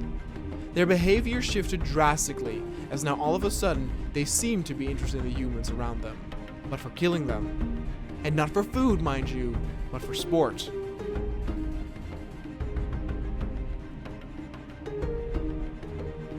Multiple people were trampled, torn to shreds, and bitten. But this all happened so sudden that it did not seem like a natural shift.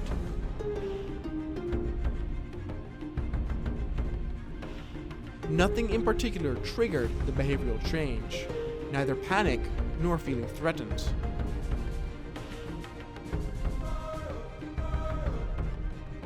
It was as if the behavior was altered on command or manually.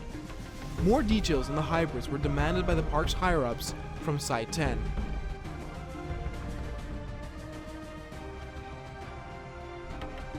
Panic broke out through the entire park, as a similar scenario happened to when the dinosaurs had broken out of the first zoo.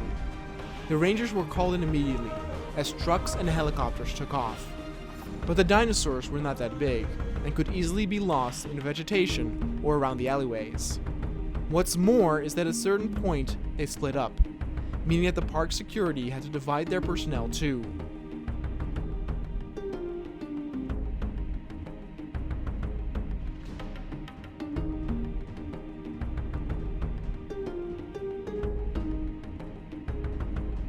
One of the Spinoraptors headed into the open field, where many of the customers had run in desperation.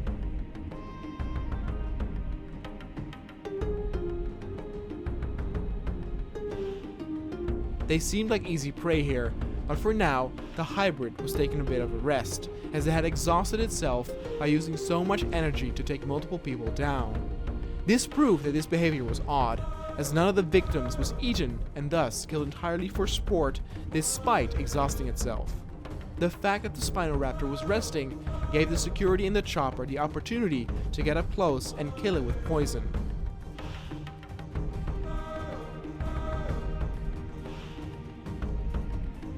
They had to be taken out as quickly as possible.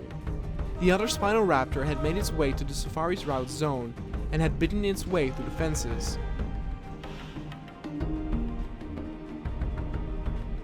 It headed into the Torosaurus zone, which was closest, and took a quick look at its next potential prey.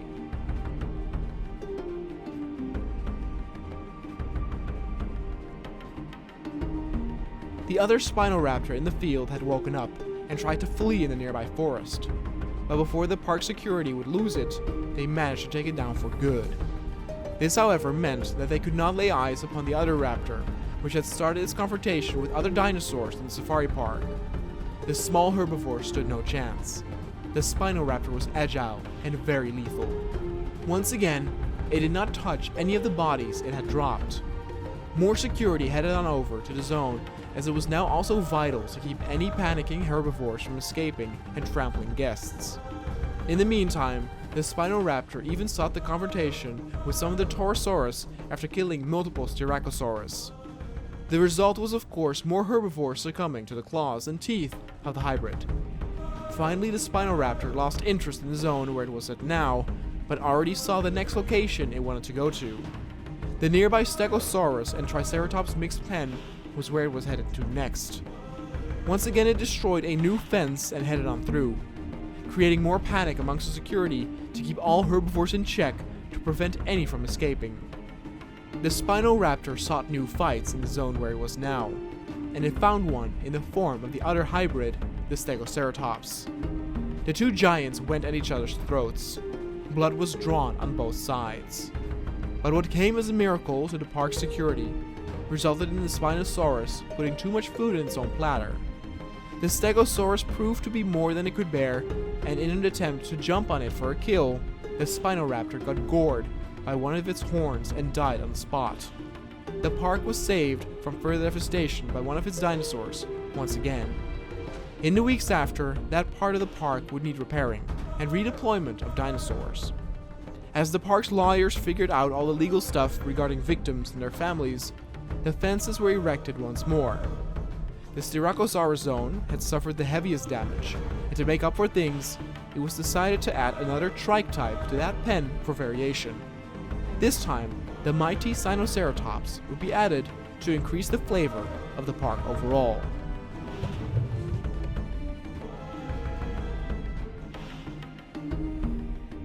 Hey everybody! Before we start today's episode, I would like to remind you that I recently started a gaming review channel. You can find the link to that channel in the description down below. It is labeled Konoha Reviews. On that channel, I review games, both old and new, and you can even request certain reviews by commenting on the videos on there. Please check it out, and if you like what you see, please consider subscribing and supporting me on that channel. Thanks, and enjoy the rest of the episode. The Safari Park had just experienced its first real public disaster a few weeks ago. The Spinoraptor incident became world news, but people of course knew of the risks, so no further steps were taken to bring this to court. It did leave the Torosaurus and Styracosaurus pen damaged, and multiple dinosaurs killed.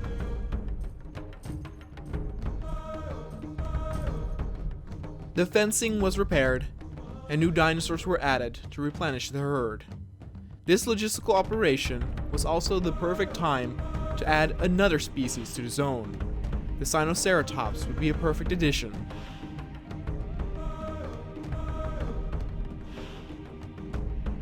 Though space was running out, meaning that not too many animals could be added, it was a taste of luck that the Sinoceratops could operate well on its own as in a herd. The beast was a lot sturdier than its zone's mates, and would fit right in, maybe even being given the position of herd leader by the rest. The Sinoceratops was sedated and moved.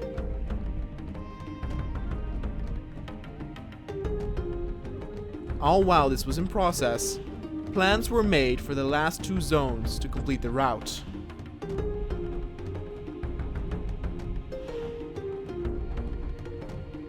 The Sinoceratops was easily integrated in the trike-type herd.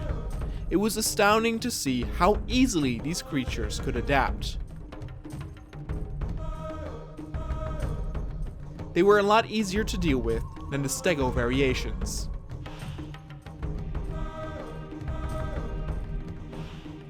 The layout for the final zones had been finished, but it was now a question of what types of dinosaurs to add here. Something big or impressive looking would be a nice final farewell to the route, but the first zone of the two was a bit smaller, catering to smaller dinosaurs. But what small to medium type dinosaur could be impressive enough to make the visitors seem in awe? The Indoraptor. The Indoraptor had made quite the name for itself during its preposition when being groomed to fight the Indominus Rex that killed uncontrollably on the island back in the day. Unfortunately, the Indoraptor lost that fight in the end, but nevertheless, it would still be considered a highly popular attraction. What was more is that this time, an Indoraptor pack would be added. During the fight with the Indominus, there was only one single Indoraptor, but now there would be three. They mostly varied in color pattern regarding its stripes, but it was nice to see them eat, sleep, and drink together. Three would be perfect for the tinier size of the zone and both drinking and eating spots were close to the road, giving visitors a great opportunity to get a glimpse up close.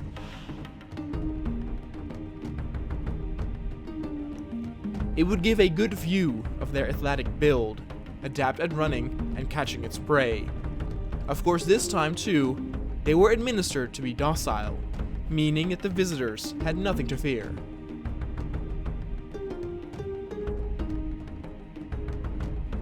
When the rangers went inside for their usual test run to see if it would be a good attraction for visitors, they witnessed the Indoraptors following and observing the car closely. They prowled, almost seeming into an attack position, but never once did they threaten the rangers. They wondered if it was a hunting instinct that, though repressed, wasn't completely eradicated. This might have some guests worry, making it all the more important to emphasize their aggressive nature was repressed and that they had nothing to fear.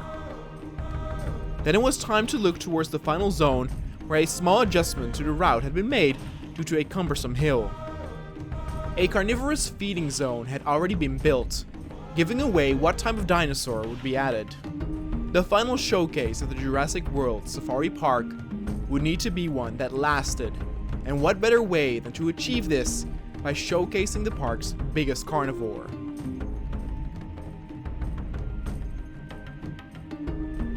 The Giganotosaurus would be a worthy final display.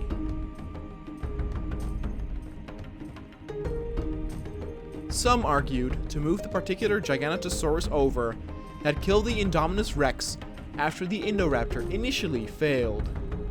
But though a few were sure that some of the crowd would love that, the truth in the matter was that that specific Giganotosaurus was still in its natural state, meaning it would be prompt to attack visitors. These two newly manufactured Giganotosaurus had the same administered repressive genes, meaning they were as harmless as the others. They were sedated and moved to the final pen. This final zone was bigger than the Indoraptor zone, meaning it would be perfect for the Giganotosaurus. From this spot, visitors who arrived at the main gate by train could already catch a glimpse of these giants if they were lucky. One of the two had also a different color, but they were rather similar if one were to look from afar. Their large physique made them tower above the trees, and altogether made the pen look smaller than initially thought. But they rather seemed it to their liking, and what became very apparent is that both had an incredible appetite. Much more meat would need to be imported to satisfy these beasts.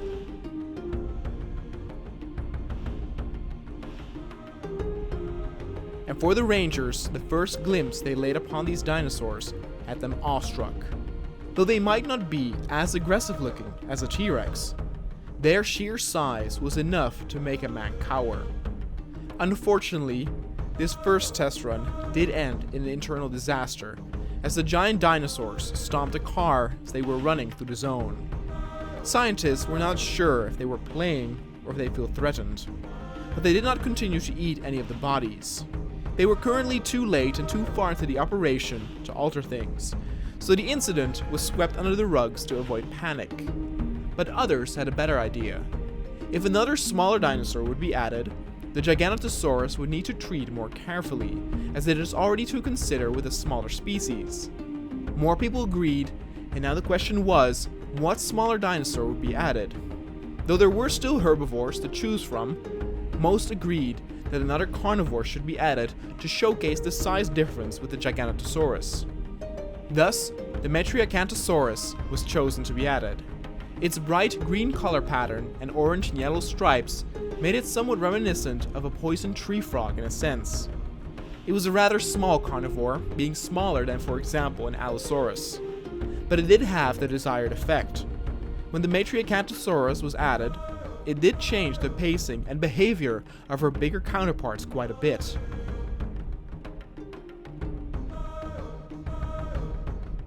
maybe they somewhat felt responsible or protective over it. In any case, test runs after this did not run in the same issue of the Giganotosaurus stomping all over the place.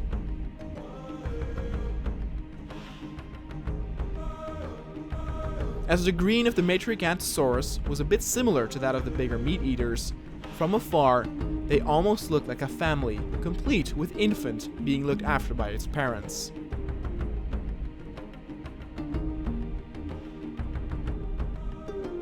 And thus the final zone was finished, meaning that now the route was complete.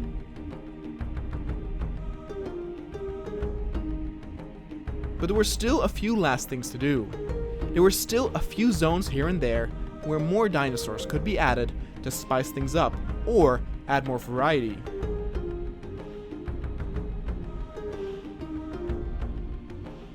Nothing too fancy, but just to fill up some space.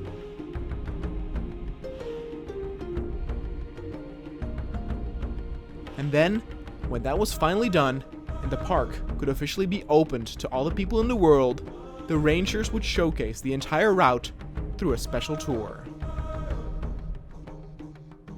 The Jurassic Safari Park was finally done. Over the past few weeks, some final additions were added to some existing pens. The route itself was done, but additions would be made at the T-Rex zone, Diplodocus Lane, and the pen of the Baryonyx couple. A Suchomimus was added in the last mentioned location, and 3 young Ceratosaurus were added with the T-Rex to give some variety, but keep the shine on the T-Rexes themselves. As the route was now complete and housed many different types of dinosaurs, it was time for the park to release an initial tour video to the audience. This tour would be given by one of the ranger teams who were very eager to showcase the park in its fullest. At the beginning of the tour, there's quite a bit of build-up. For the first moments, no dinosaurs will be visible as one gets used to the route and the terrain and the road itself.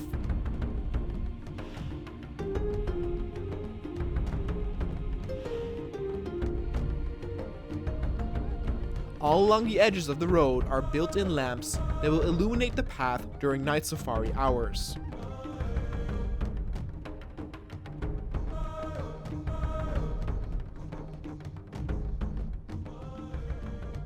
Then, once the visitors will pass the first curve, they will end in the mixed herbivore zone, giving a good view of the Edmontosaurus, Parasaurs, and more.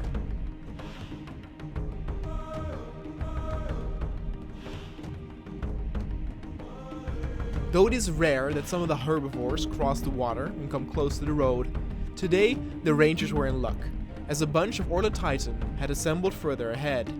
This gave an awesome experience to drive by so close.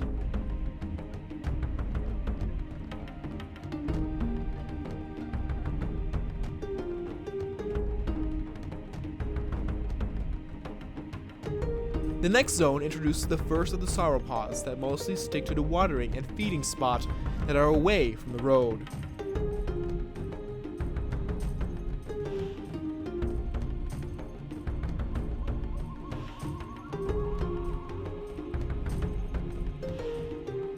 Due to their massive size by keeping them at a certain distance, photos including their entirety within the frame are possible.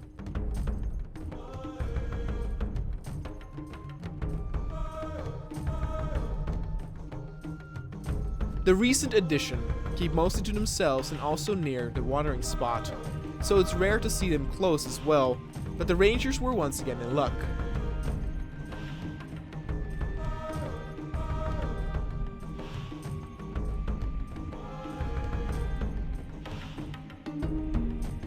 Though usually the Dilophosaurus were scattered about and gave way to introduce the audience to the first carnivores, today they were all bunched up at the end of the zone.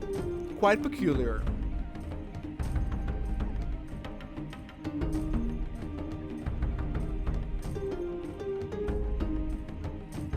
The next area would be known as the runner zone, as dinosaurs like the Gallimimus and Strutiomimus made this their home.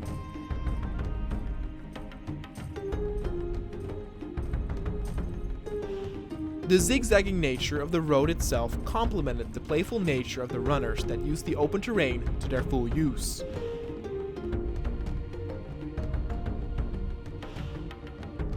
From this spot, one could also catch a great glimpse of the carnivores at the zone besides this one.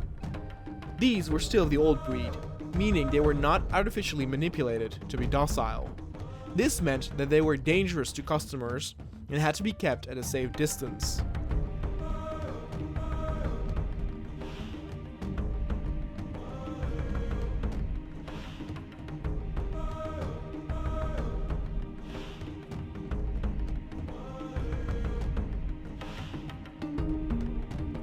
In the next zone, we find a fence right next to the road itself, dividing into another parallel area that harbors raptors. These are also partially from the old breed, explaining why they need to be separated. Because they are not artificially manipulated, many stay in the shade that the thick forest in their zone offers, so it's rare for visitors to see them up close, but if they are hungry, they will venture near the fence line. But within the zone that the guests are in, small and jittery carnivores can be found as well in the form of the Troodon that were originally introduced as a main attraction to lure customers to come and join the night safari. Besides that, one can awe at some of the biggest dinosaurs the park has to offer in the form of the Brachiosaurus and the Dreadnoughtus.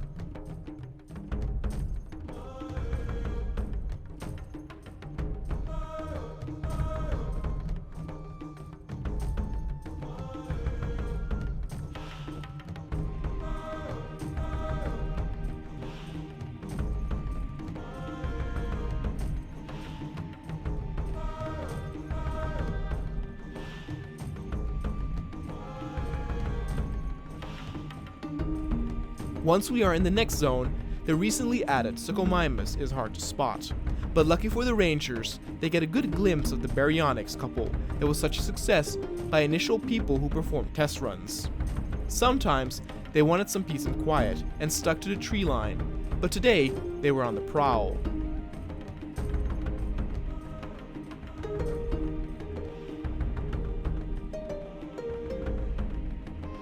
The Suchomimus in all its enthusiasm followed the car playfully, as it was not used to it yet, but that did bring up some safety hazards.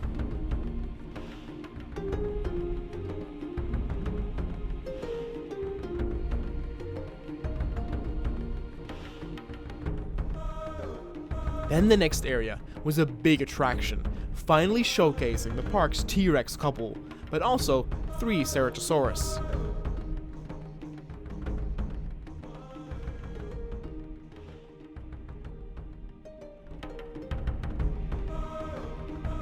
But adding the latter might have been a mistake, as the crowdedness might have stressed the T-Rex, as in a panicked frail, it jammed right into the car.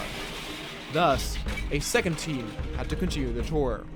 Through editing, those viewing the tour online would be notified that the first team was simply replaced due to the staff's time schedules, never knowing what actually happened. This second team, though, almost had another disaster upon them, as both T-Rexes came in pursuit down upon them. They filed urgently for the board to maybe rethink keeping the Ceratosaurus here.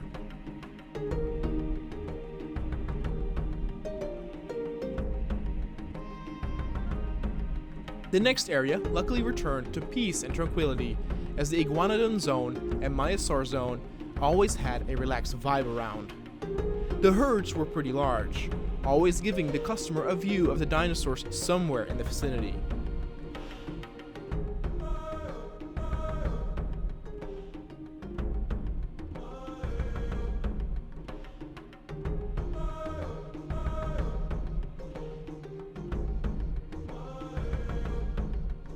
As we continue, we are greeted by a single Spinosaurus that was added not too long ago to this pen that was originally intended for 2 Carcharodontosaurus. Usually they were very playful, but today only one of them was and would not follow the cars they usually did. Maybe they had just eaten or felt sleepy.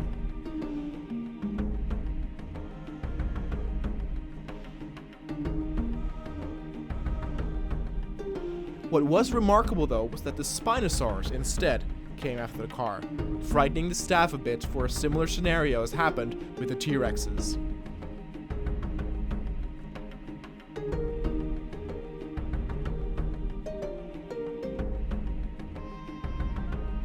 The next zone was probably one of the best balanced and varied zones out there. It had great variety and was very safe to the visitors. As one would drive past the straight part in the beginning, one could get a good glimpses of the Ankylosaurus, Deinonychus, and Diplodocus in distance.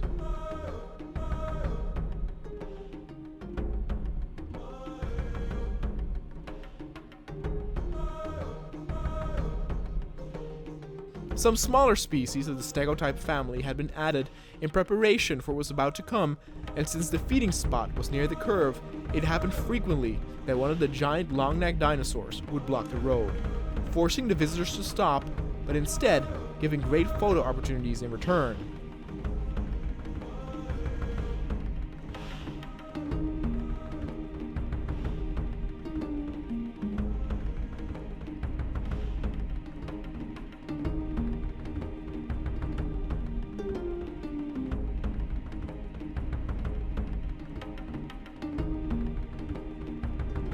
The next short area would introduce the visitors to the park's hybrids, but unfortunately the ranger team could not get good shots of the Ankylodocus, as they kept very close to the ridge in the shade, and the Allosaurus, which was still the old breed, expressed some interest in the car, which set off its drivers again.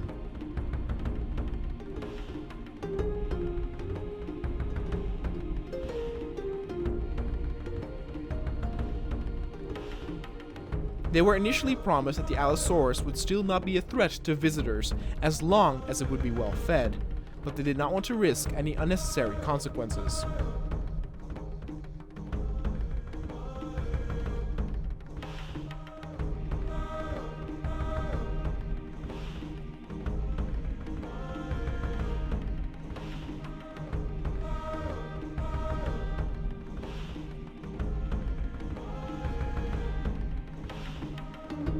The area that was next was considered one of the bigger pens and housed different types, but as a theme, it was dubbed the Triceratops and Stegosaurus zone, as both were represented, including their hybrid form.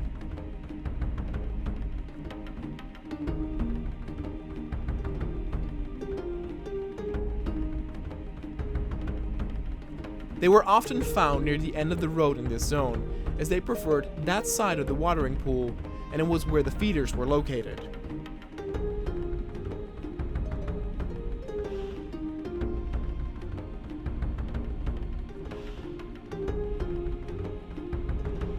They often grazed near each other, giving beautiful opportunities of photographing multiple dinosaurs in one shot.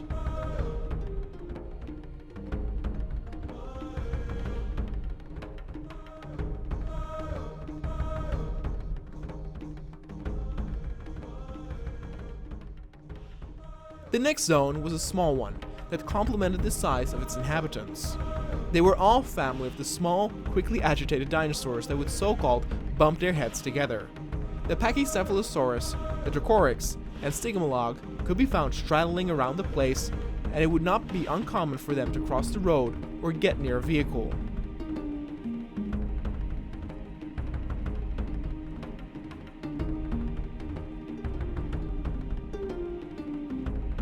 Visitors were urged not to honk their horn in this area, as ticking off these creatures could result in them trying to headbutt your vehicle.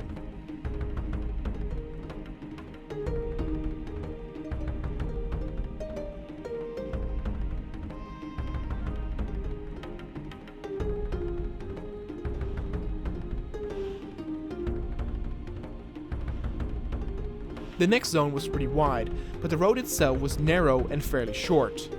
These were species of the trike type, in the form of Sinoceratops, Torosaurus, and Styracosaurus. Most of them were fairly tiny, and the rangers were in luck today that the herd was pretty spread out, giving good views wherever one would look.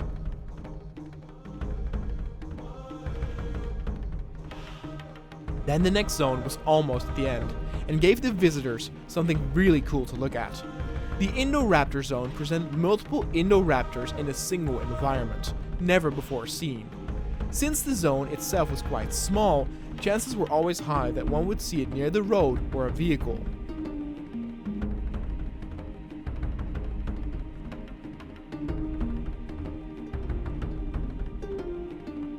Then the final area finished with a bang, as it presented the park's biggest carnivores with the Giganotosaurus couple.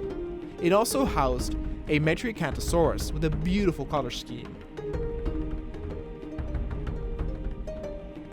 Unfortunately, during initial test attempts, the Giganotosaurus for some reason always stopped near the car when they noticed it. This time was no different.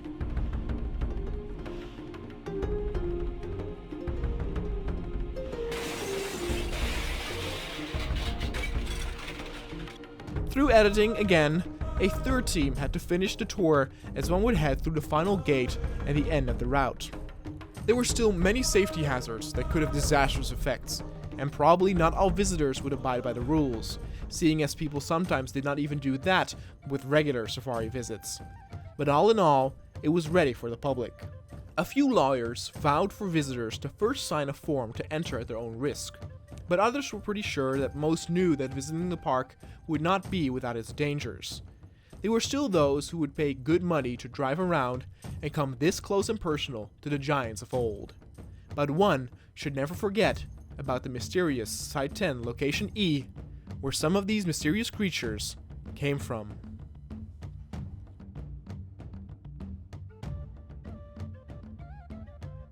Hey everyone, and thank you guys all so much for watching another season in the popular Jurassic World Cinematics series. I was very happy to see a lot of enthusiasm for this safari park idea, and initially I only had about 4 or 5 episodes planned, but eventually it became more than double of this as I got more and more ideas and eventually had the entire map filled. Originally I had 2 introductionary episodes planned, and then a night safari one, and then would head towards an end soon after. But the ability to have pacified predators with an update that was released during this season made this possible, as now I did not have to worry about predators fighting others the whole time. Originally, I also did not want to have any conflict in this in this season, but in the end went with a small conflict with the Spinal Raptor incident. I don't want every season to end with a giant bloodfest, and because that will be repetitive, and so I thought it was a nice change of pace to have a more peaceful nature-style documentary about the progression of the safari park. For the next season 4, we're going to do something different though. The mysterious Site 10 Location E will get the main focus, and we will delve deeper into some cool experiments with the dinosaurs and their behavior. As always though, I will take a small break from the game to just fresh up my creativity, and so I would say that you can expect the first episode of season 4 somewhere in maybe the first week of May. What I will also probably do different this time is film multiple episodes ahead of time in order to avoid such big pauses between episodes themselves. I think that would make everyone a lot happier. All in all, thanks again so much for the support, and I will see you all next month when the new season hits off.